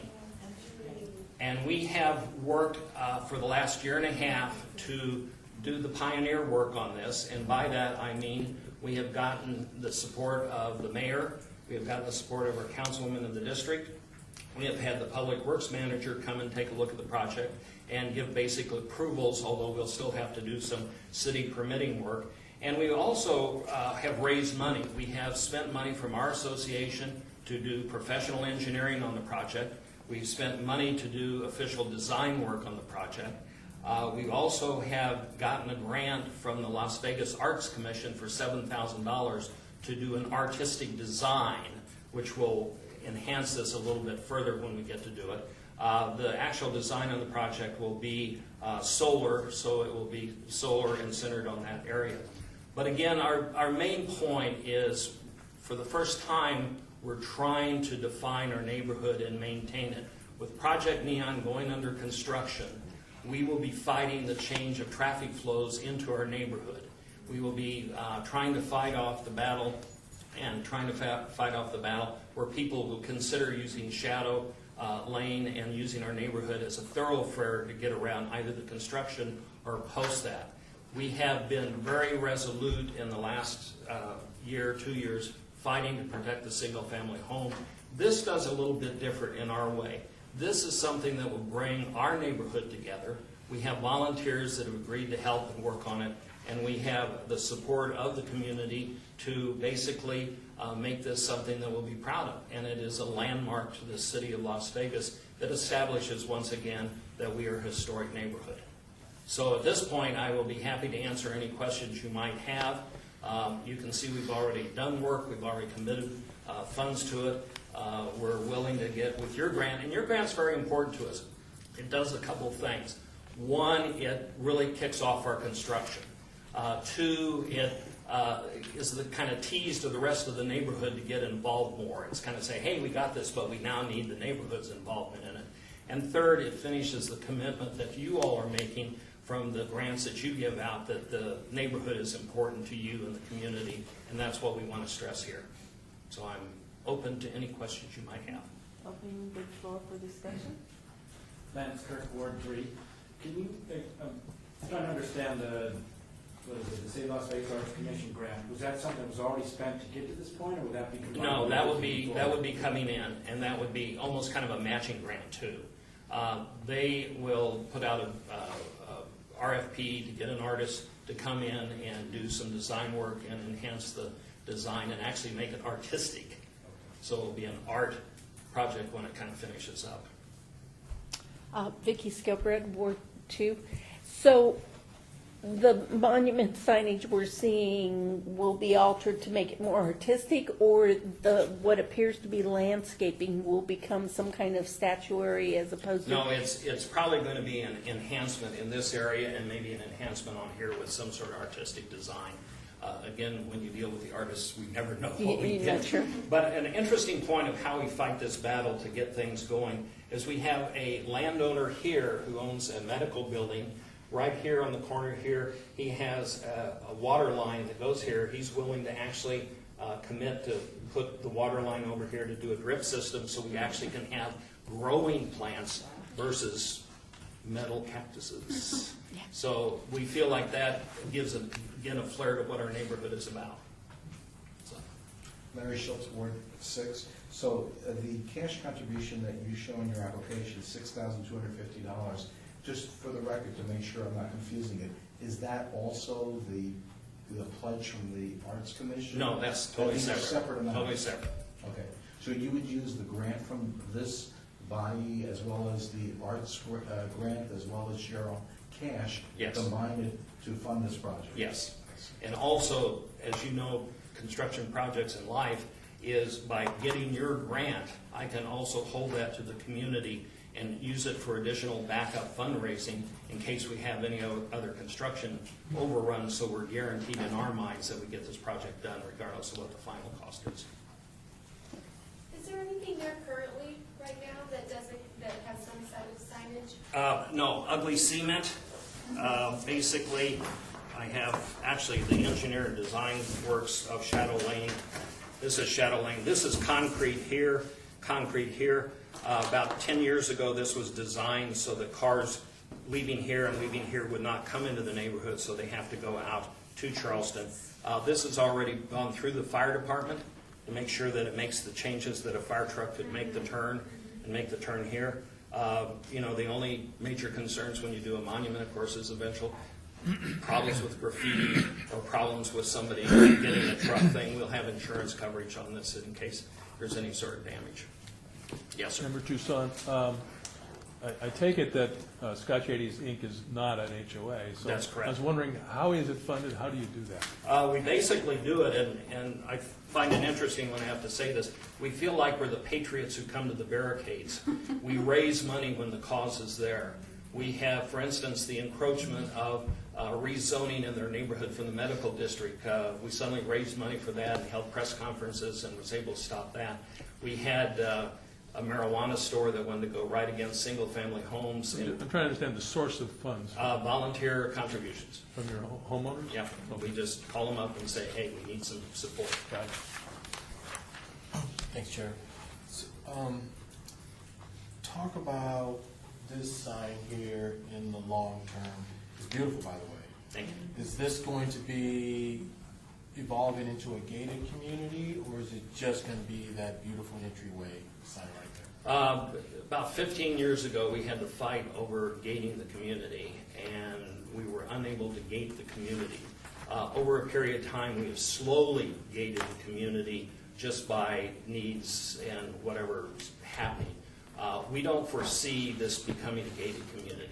There's just too much different traffic coming through that is, too many workers during the day and too many general people. So I can't commit to that. There's about 60% of the neighbors would like it gated, but the political realities is we can't get it gated unless we go to the state legislature, because we aren't an HOA, and we have fought the battles that you have to have 100% of the entire neighborhood to get it gated, and we couldn't do that because we have so much individualism in the neighborhood.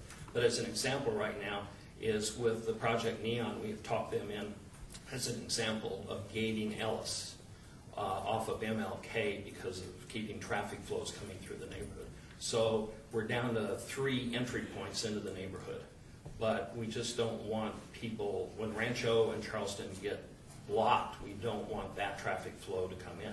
But again, the signage here is indirectly to suggest it's a private neighborhood in the sense it's historic, but it's not to say it's a gated or it's a centralized neighborhood you can't get out. So you can get in and out, but we're not trying to do a gated neighborhood. When you speak about historic, what do you mean? Well, again, this was one of the first communities developed by the first mayor of Las Vegas, and it had historic people live in the neighborhood. It still has Jerry Lewis in the neighborhood as historic. But a lot of the housing is reflective of what the architects would consider that early ranch-style single-family area. The fact that it is an HOA, we've had a lot of new people coming in the neighborhood who've actually done a lot of remodeling, which is making the neighborhood good. During the crash of the real estate thing, we've had the battles, as many of you probably have had, with the party houses, the squatters, and abandoned houses that we're fighting on a constant basis. With the encroachment of Project Neon in the medical district and those incidences, we're really fighting for our definition of our neighborhood. And I think more than anybody else, we're the ones that are being encroached really hard right now. So we don't want to lose that integrity and the quality. Sharice Holmes, Ward 2. If we are not able to find even the minimum amount that you asked for, would you still be able to move forward with your project? Yes, we could, but we feel like that it would take a longer period of time. It would be something that I feel like that we are still looking for the city for support in, since we've gained the city in a lot of it. But it's not, I have to be honest with you, it's not it would not kill our project. It would just lengthen our project.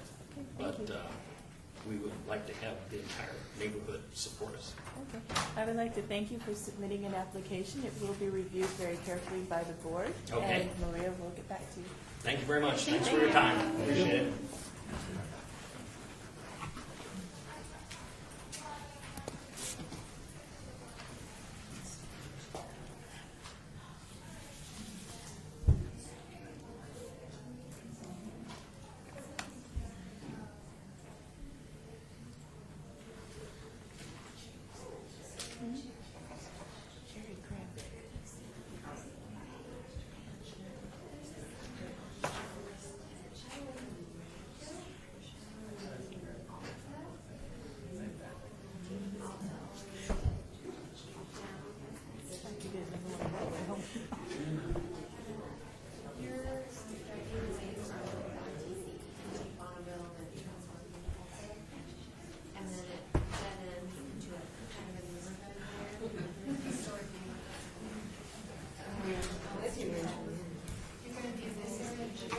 Oh, sorry. That's okay.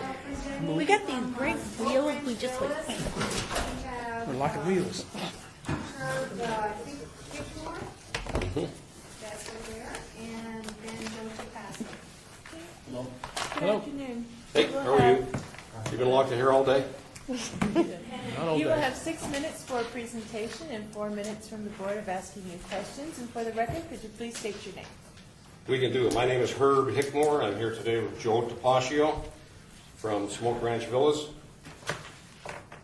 I'm just going to go right through the questions that were asked here. Describe your neighborhood association. This is our little neighborhood here. It's 115 single-family homes in Ward 5, northwest part of Las Vegas. We put this into 4 little sections here. It's a treed area, got about 3,900 plants, shrubs, and trees in it, some gazebos, an RV parking area, putting green, clubhouse, pool. Pretty much the same as everything else that's out there. During the past year, we've completed about 15 very much needed projects. Things like repairing all the sidewalks that are in there, replacing the mailboxes, making them handicap accessible, cleaning up this RV area, things like that. We're under budget. We're trying to keep it that way. Has your neighborhood association received an NPF grant in prior years? I think we have. I think we received one for the residential signs, address signs on the main buildings. We're kind of in 6 homes are in one area here, and on these exterior homes we put up signs. So I think we did receive one for that. And is this a one-time or a multi-phase project? Multi-phase, we want to do this areas number 1 and 2 this time around, and then 3 possibly the next year, and maybe 4 the year after that. Describe the project. How is it going to impact the neighborhood? We're going to replace all the exterior lighting in here. For probably the last 6 to 8 years, the lighting has been looked after by handymen, for lack of a better term, unlicensed, unbonded, uninsured, people that didn't have knowledge of what they were doing. As a result of that, we've got low sodium lights, we've got halogen lights, we've got fluorescent lights, we've got incandescent lights, we've got bad fixtures, we've got very dim lighting in several areas, particularly on this north wall here and on this east wall. We've had break-ins in a couple of visitor vehicles that were parked over here because it's just dark enough that they can get away with that kind of stuff. This past year, we did a study in the clubhouse area right here. We replaced all this part of section 2 with LED lights, lowered the wattage from 1085 per hour to 185, saved about $200 per year in lights on that. Impact on the neighborhood, number 1, we're using professionals instead of handyman. Number 2, it's going to be much better lit. Number 3, it's going to be safer. Number 4, the aesthetics, it's just going to be a safer, more comfortable area. And number 5, we had a study done by NV Energy. We should be able to save about $2,500 per year going to LED lights and fixtures with the right capacitors and coolers in there. 50,000 hours of life per bulb, the equivalent of 13 years of life burning at 10 hours a day. So, the other economic impact, of course, is the economic value on the property, preservation of property value. Project team and other volunteers, Firehouse Electric is doing the workforce here. We've worked with them before. They're fully licensed, insured. They've done excellent work for us in the past, and they're willing to work with us on this. The remainder of the team, there's 2 additional companies, My Next Career Path and Alpine Meadows. They're donating $920 in kind. And then we've got about 18 volunteers that are going to look after. My Next Career Path and Alpine Meadows looking after food and refreshments and everything else for the laborers that are doing this on the volunteers. Then we've got about 18 volunteers that are going to be unpacking the lights, storing them, helping Firehouse Electric so they don't have to use their labor doing stuff that we can do. So that's it. That's it. That's what our project is. Incidentally, one of the companies that I just saw this today, one of the companies that is helping us is just won the Supplier of the Year, the Nevada Spotlight. The only reason I say that is because he's my son-in-law. I would like to open the floor to discussion and questions. Member Toussaint, The application doesn't really give much detail on what exactly you're buying and how many lights are being installed and that sort of thing. So can you give us some insight into what you're actually going to be putting in? Yeah, there's, inside here on each, and it's not on this one because I didn't blow that one up, but there's about 116 fixtures or something like that are involved here. It goes from lights that are on the exteriors of the houses, to chimney lighting, to lights in the gazebo area, to lights here, for example, that are going to be sometimes they're not really dual floodlights, but they're LED lights that have two lights inside of them that you can adjust. So there's several lights down here all around these complexes in the parking areas and the garages. So about 116 lights? Is that what you're Yeah, saying? I don't know the exact cost of those or the exact amount because Firehouse Electric is looking after that. I walked the property with them from here because we've already done this, but from here back in that section, that's about what it is. Thank you. Yeah. And that's what, I'm sorry, go ahead. Thanks, Member Mitchell.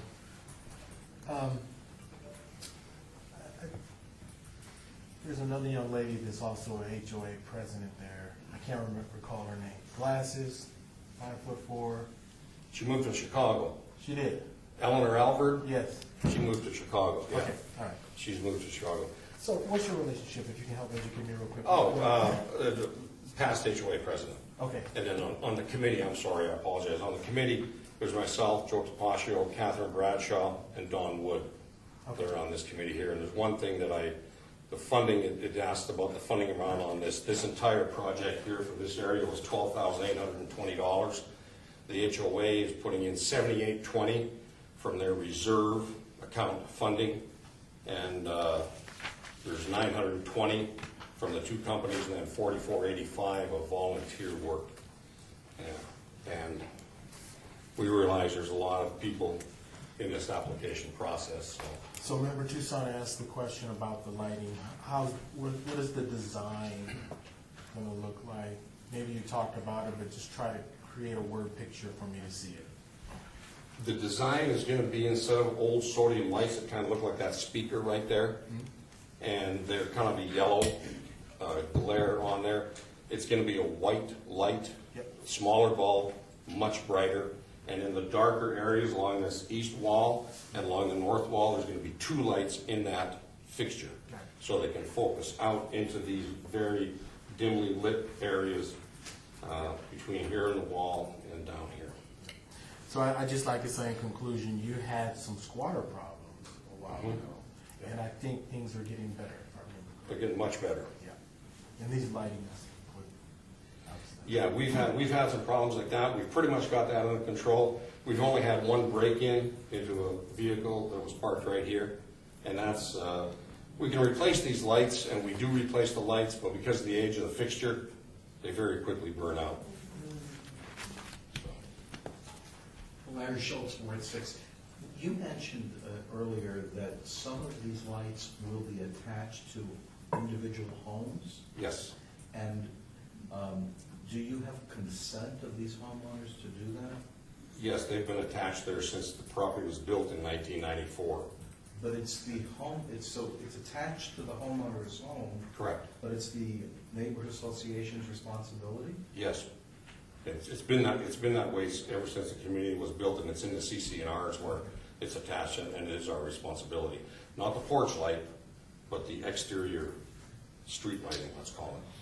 Good question. Sri Sums. Anybody else? Okay.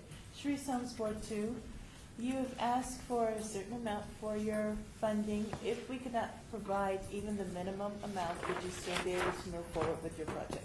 Yes. Okay. Yeah, we're yes. Okay. Thank you very much. I would like to thank you for your submission of your application, and the board will review it very carefully, and Maria will get back to you. Okay, Thank you. Love Harvey. Did you have this, yeah? Love Harvey. I'll call you. Thank you.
The only one that's gonna listen to us is her. All right, for the Stupak Neighborhood Success. I introduced myself. Mr. Lee. Okay. So Chris Lee, Sherry Alexander, and then the team that's going to make the presentation. And Sherry's going to introduce them, and then you gave all the names to. Yes. Okay. Yeah.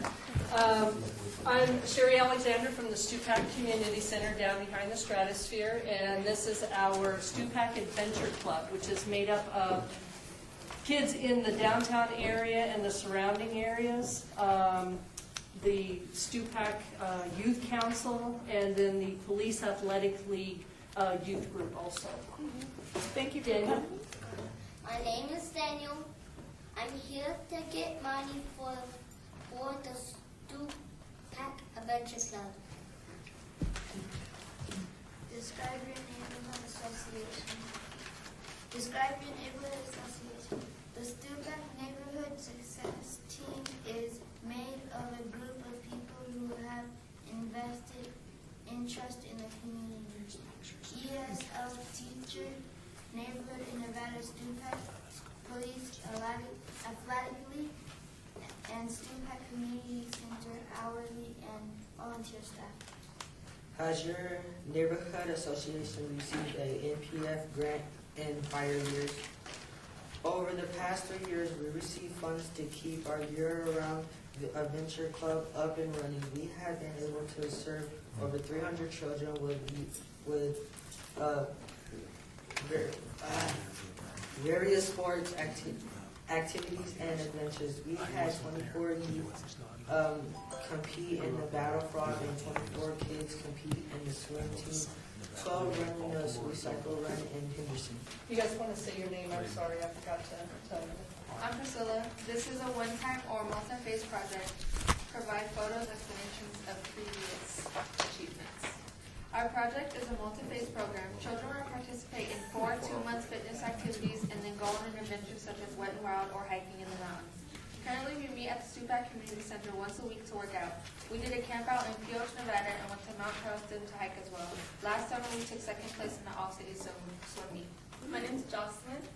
Describe the project. How will it impact the neighborhood? If funds are granted, we will expand the program to add more children in the area.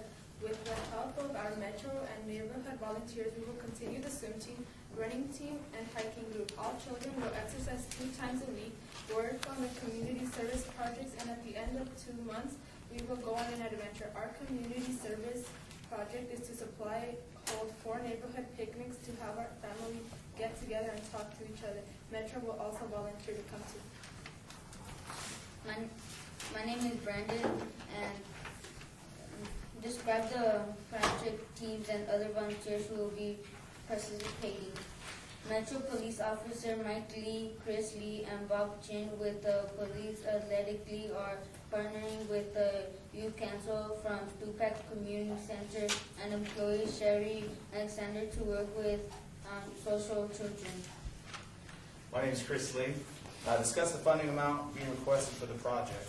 We're requesting $5,000 to fund this program. It would cover 30 children per session.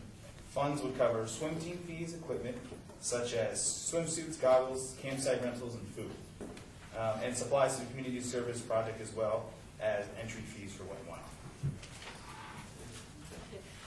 Wild. In the community service projects, what we've done in the past is we've gone out to Moapa Valley. We did a cleanup out there, picking up all the palm trees because they have a huge problem with fires that occur out there. We've done neighborhood cleanups. We've also joined with Metro, and we've done several neighborhood cleanups in the Stupak area, especially in the last 2 or 3 months, because we've had about 2 or 3 murders in that area. So Metro's been coming in and doing picnics. So we thought this would be a neat thing for us to pick up and continue.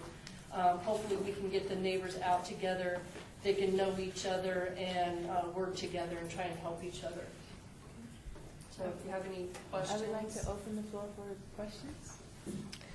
I'd like the 2 gentlemen standing behind the thing next to Brandon to introduce themselves.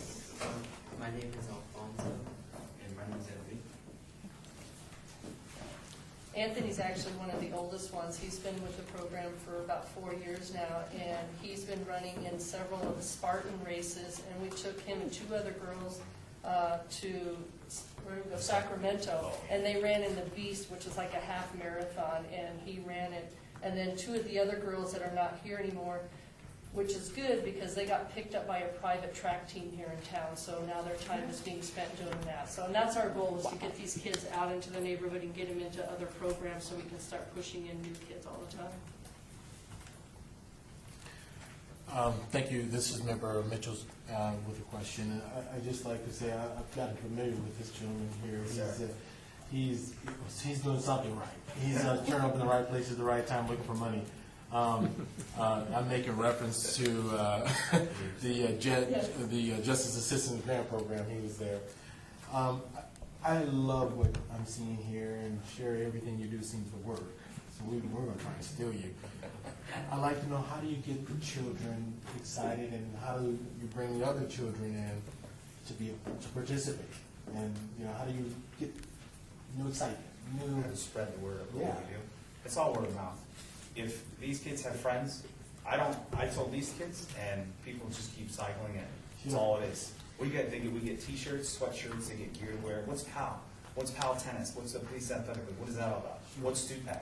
So then they tell them, hey, this is what we do, and then, oh, I got my friend want to sign up now. All these other kids want to sign up. So then we drive to the neighborhood, like, okay, here's your sheet. Fill out front and back. Come on. That's it. That's all we do. I mean, we have a website and stuff like that too, but it's I would say 95% word of mouth, especially with these kids. And we recognize them too. They all get recognition for the things that they do, and we make sure that they are recognized, because that's important for them, for their self-esteem, and they're our future. Beth Forrest, Savage Ward 4. I would just like to commend all of the kids up there for public speaking. It's a very hard thing to do in front of a group of people. All the time. So that's all I want to say. You guys did an absolutely wonderful job. Thank you.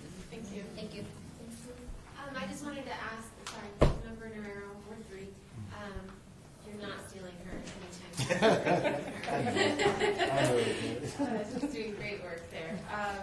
I just wanted to ask, how important are these kinds of activities for you guys in Metro to help with crime prevention and maintain your relationship with the youth of the neighborhood and keeping them safe? Well, it helps a great deal, especially in the inner cities, or just what people call at-risk youth. I call every child is at risk at some point in life, no matter if you live in a rich neighborhood or a poor neighborhood.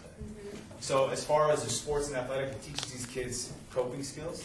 You're not going to win everything you ever do. That's the whole thing about our athletics is, hey, well, I lost. Okay, people lose. You got to get over it. You got to understand that, hey, I'm not going to win everything, but as long as I tried my best, that's all I can give. And so as far as crime goes down, tremendous, because these kids learn that. I can't just go, oh, I lost, so I'm going to go punch him in the face. Just like at school, oh, he did better than me, or he said this. I'm like, okay, are you dying? Are you bleeding? No, then walk away. It's not that big of a deal. Teach these kids, like I said before, aggression goes down a lot. Yes. Let it out. I mean, we teach them boxing and all kinds of stuff too, especially boxing. Like, oh, you're teaching these kids how to fight. No. We're teaching them to defend themselves.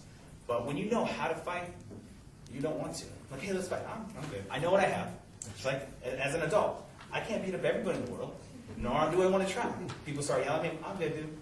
I'm okay. I'm confident. Teach these kids confidence.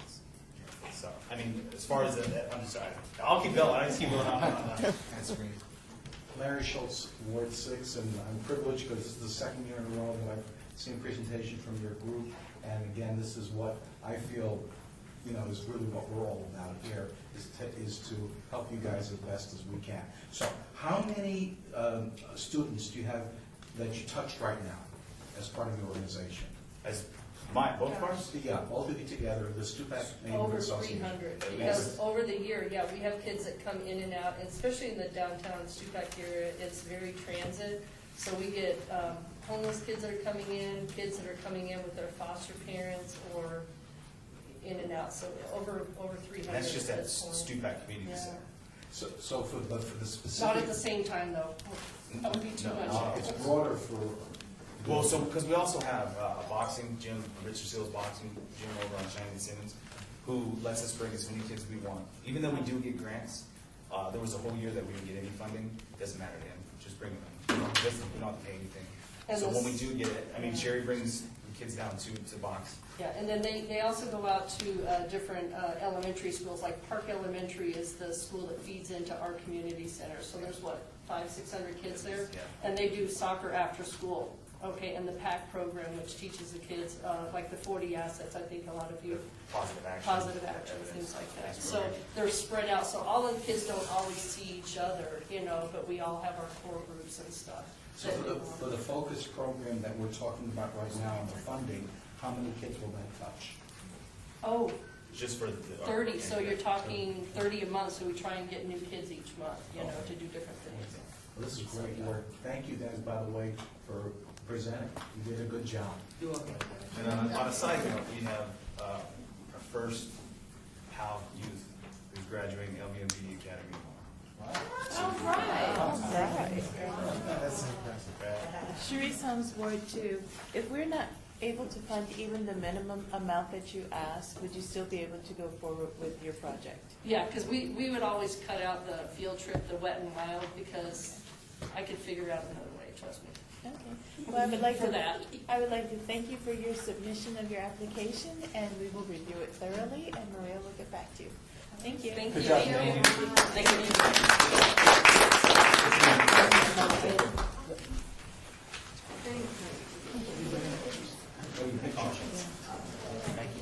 Thank you.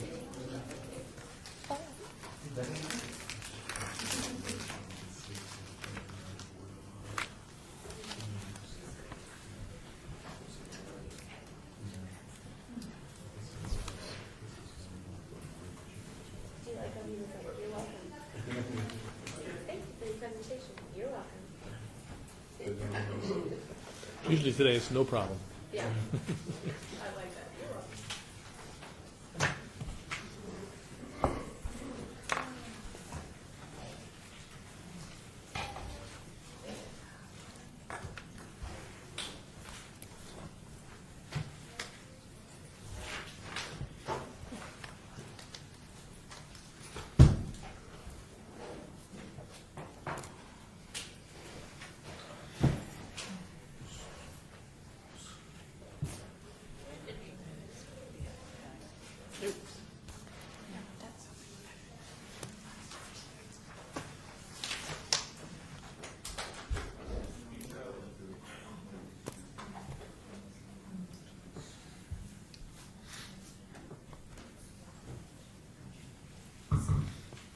Okay, it's my pleasure to introduce Ken Honfar, Eddie Petro, and Edward Warren, and they're part of the Tuscany Hills HOA.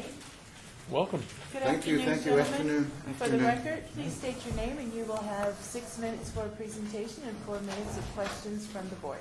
Very good. I'm Ken Hanpar, Hanpar.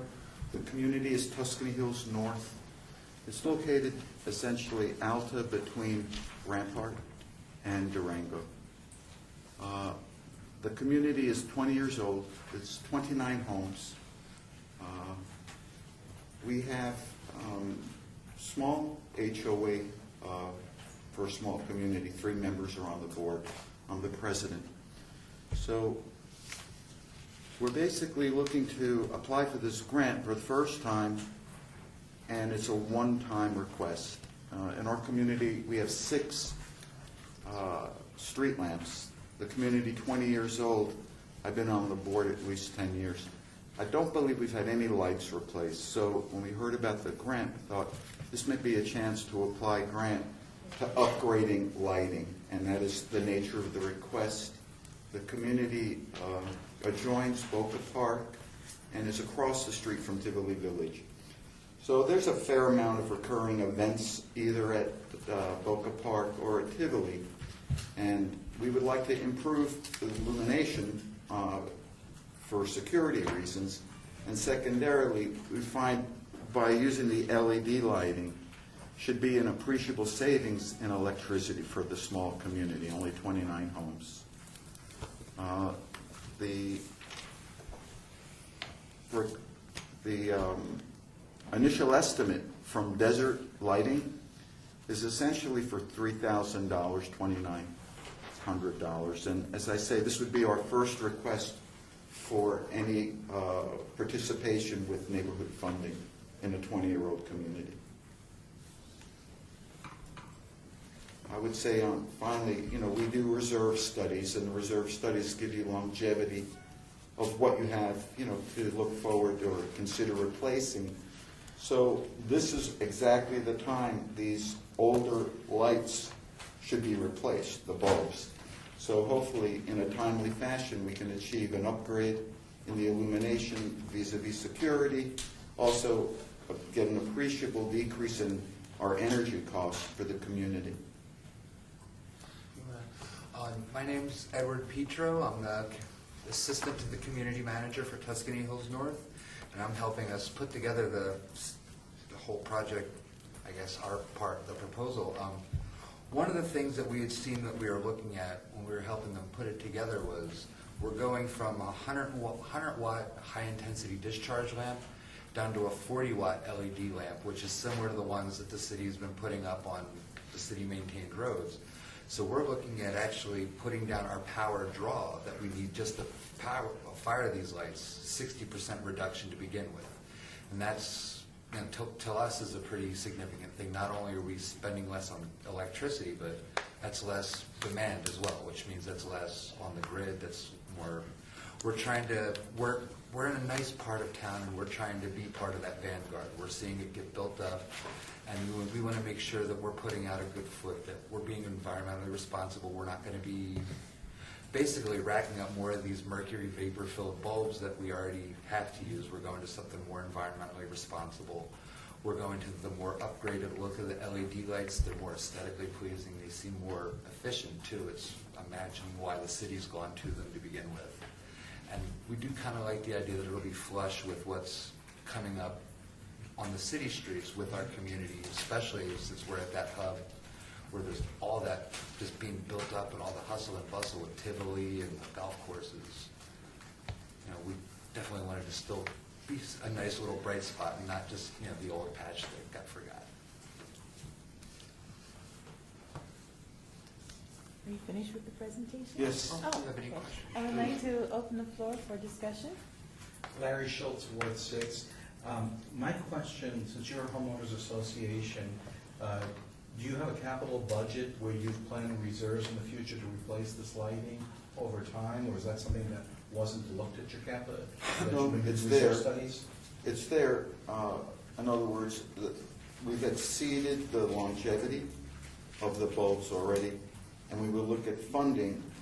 We have recently just changed the gate motor system that was 16, 18 years old. That was about a $16,000 cost the community absorbed with its budget. That currently has changed our percentage of reserves to a lower, still acceptable by NRS standards.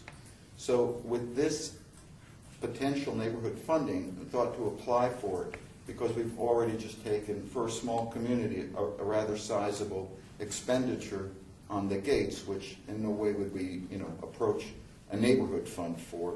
This is a considerably less dollar amount, but for the impact on a small community, it would be appreciable for us to have support because we are 29 homes and we really, our monthly assessment is $80. So, and just to add, my name is Edward Waldron, I'm the community manager. I just wanted to add that we absolutely do have a reserve funding in place for the existing lights, so it doesn't allow us the funds to upgrade them to LED, just to essentially maintain them as existing HPS lamps. So with the city, like they were mentioning, and just increasing the overall light, the funds aren't available to convert them per se. It would be an operating expense versus that of our reserve. But certainly, if we are matched any funds from the city, it will be incorporated in our next reserve study, which we're required to do every 5 years. So the new LED lights, as well as any upgrades, like Ken mentioned, to the gate system, would all be taken into account when we do the next future reserve study, so that in the next 5-10 years of the life of those LEDs, we can continue to maintain them without obviously having to get additional funds from the city or something. So what you're saying then is to take advantage of the new technology. This is an accelerated replacement, and all you have funded in the reserve is for the existing lower prior technical legacy. The reserve Correct. reserve study is for the existing lights, But it would which, be an accelerated replacement. Well, I would have to see what the life. Well, you said you have 5 more years. No, I meant, I'm sorry, the 5 years is when we have to have a reserve study updated every 5 years. So what I was saying is in the event that we did upgrade the lights, that the upgrade lights would be taken into account in the new study so that we can continue to maintain and repair them as existing as they already are with the upgrades. I believe Mr. Hampard touched on, we're actually a little beyond the life of the lights that we have. I think that may be more keeping with what you're asking. Yeah, I'm just We trying to should have understand replaced them. reserves. What do you have in reserves? How is that being applied to this project? Or are you holding those reserves for other things? I'm just trying to understand, what do you have and Well, how is it we applied? can only spend reserve funds on what is listed in the reserve study. So to convert these lights, not just maintain them, and I'm not a lawyer, my personal recommendation would be an operating expense and not something you can pay from reserves. So that money would then just sit as unconsumed reserves? No, it'd be taken into account to, again, we have to have it updated every 5 years, so any excess funds that would be allocated for the streetlights or any other item would be, essentially the figures would be recalculated based on any upgrades we did. If we do the LED lights, then the life then gets changed, as well as the cost to maintain and repair them in 5, 10, whatever the life of the LED lights are. Thank you so much. Beth Porter, Savage Word Forum, in your reserve study, does it say specifically that it's for those lights to maintain them, or does it say maintain and upgrade? Because as technology changes and certain things are outdated, you can replace them with new technology. Sure. And I'm not sure your reserve study restricts you to specifically those bulbs. I mean, a reserve study is used to maintain and upgrade to save money and to Well, the upgrade sentence, I would respectfully disagree with you on that. Based on my experience, it is not used for upgrading anything in the community, only for maintaining and repairing existing reserve items. So that's probably more of a legal question that I can't answer because I'm not a lawyer, but in my personal opinion as a community manager, based on my experience and my tenure, that is not, upgrades would not fall into that category. And the way the reserve studies are written, the exact type of light, the wattage, the voltage, most of that's usually laid out very specifically. It'll be 100 watt, high pressure sodium, high intensity discharge light running at a 220 volts. And it'll be very direct, very specific, and a good reserve study specialist will be more in depth. I'm not saying that they couldn't build that into your reserve study, but I don't, for the purpose of Tuscany Hills, it doesn't allow for upgrades in that regard. One additional question. What is the funds that you have in your reserve study for your current lights? That I do not have, but I can pull for you. Okay, thank you. Any other questions? Actually, I was going to ask that same question because I thought I heard you say earlier that your reserve had already been drawn down by the gate repair that had not necessarily been anticipated at $16,000. It's similar to this, I'm sure you guys have this a similar budget where every year it does get replenished. There's income, there's outgoing expenses. So, I mean, and every year we do go through, we have to reassess, we have to go through audits and all variety of, I don't know how familiar you are with the framework the state has us to operate in, but we're not given very much wiggle room. Everything has to be documented and checked over. And we have to make changes to our reserve budget on an annual basis as well, requiring that. But I'm going to pull the figures for you, so if you guys have any other questions, I'll get those. Unfortunately, our time is up, but I do have a question for you. If we're not able to fund even the minimum amount that you have asked for, would you still be able to move forward with your project? Yes. Okay. It may take longer on our end, but yes, we absolutely would be able to. Okay, thank you. I would like to thank you for your submission of your application, and we will review it very carefully, and then we'll get back to you. Thank you. Appreciate your time. Thank you. Thank you.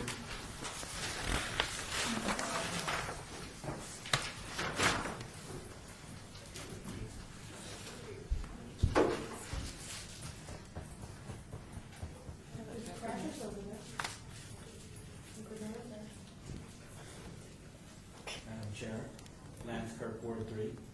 I am the president of the West Central Neighborhood Association, which is the next presentation. So I'm going to abstain.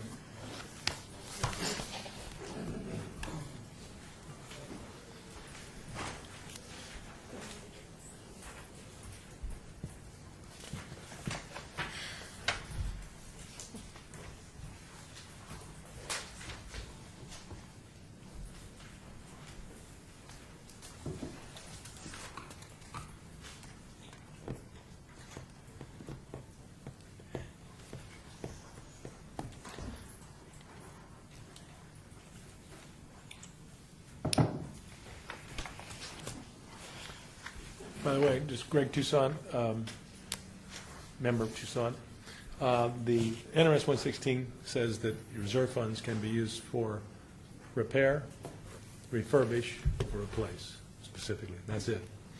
So when you upgrade something, it usually is not included.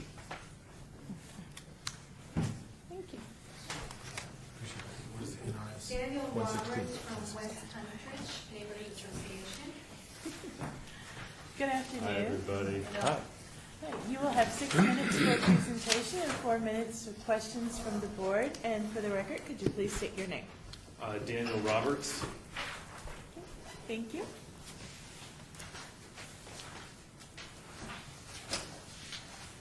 And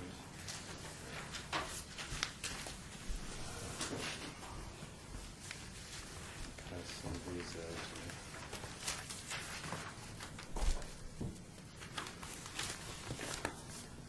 This is the which way.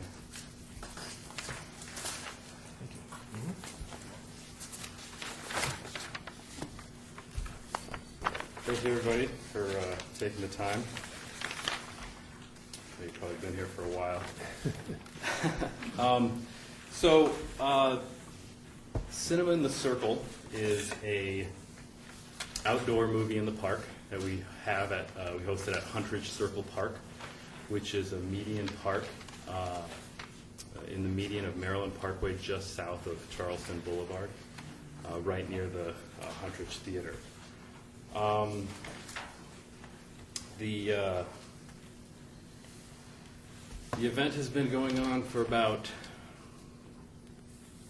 4 or 5 years now, I think, since 2012. And I guess first I should actually say that Mike Brown was supposed to be here presenting with me, but he was called away for work out of state, so he can't be here today. The West Huntridge neighborhood is just west of the park. It is, the borders are Charleston Boulevard to the north, Maryland Parkway to the east,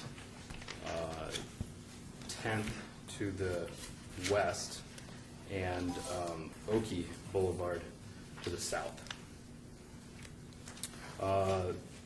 Just some numbers here. We have the grant that we're asking for is $3,700. The money will be used to pay our vendors, our projectionist, our licensing. We pull licenses for all these films. And the grant would fund four movies through, 6 movies through June of 2017. So this is an existing program that's been very successful. We actually just started our first film of the season just this last Friday. We had at least 100 people at the park. We had some great, actually the top photo there is from the park. You can't really tell, but we were showing Disney's The Jungle Book, and one of our private sponsors decided to come out and bring a jungle vine, and they did Jungle Vine Limbo before the park with some other games too. And so all the kids liked that, and even some of the adults got involved.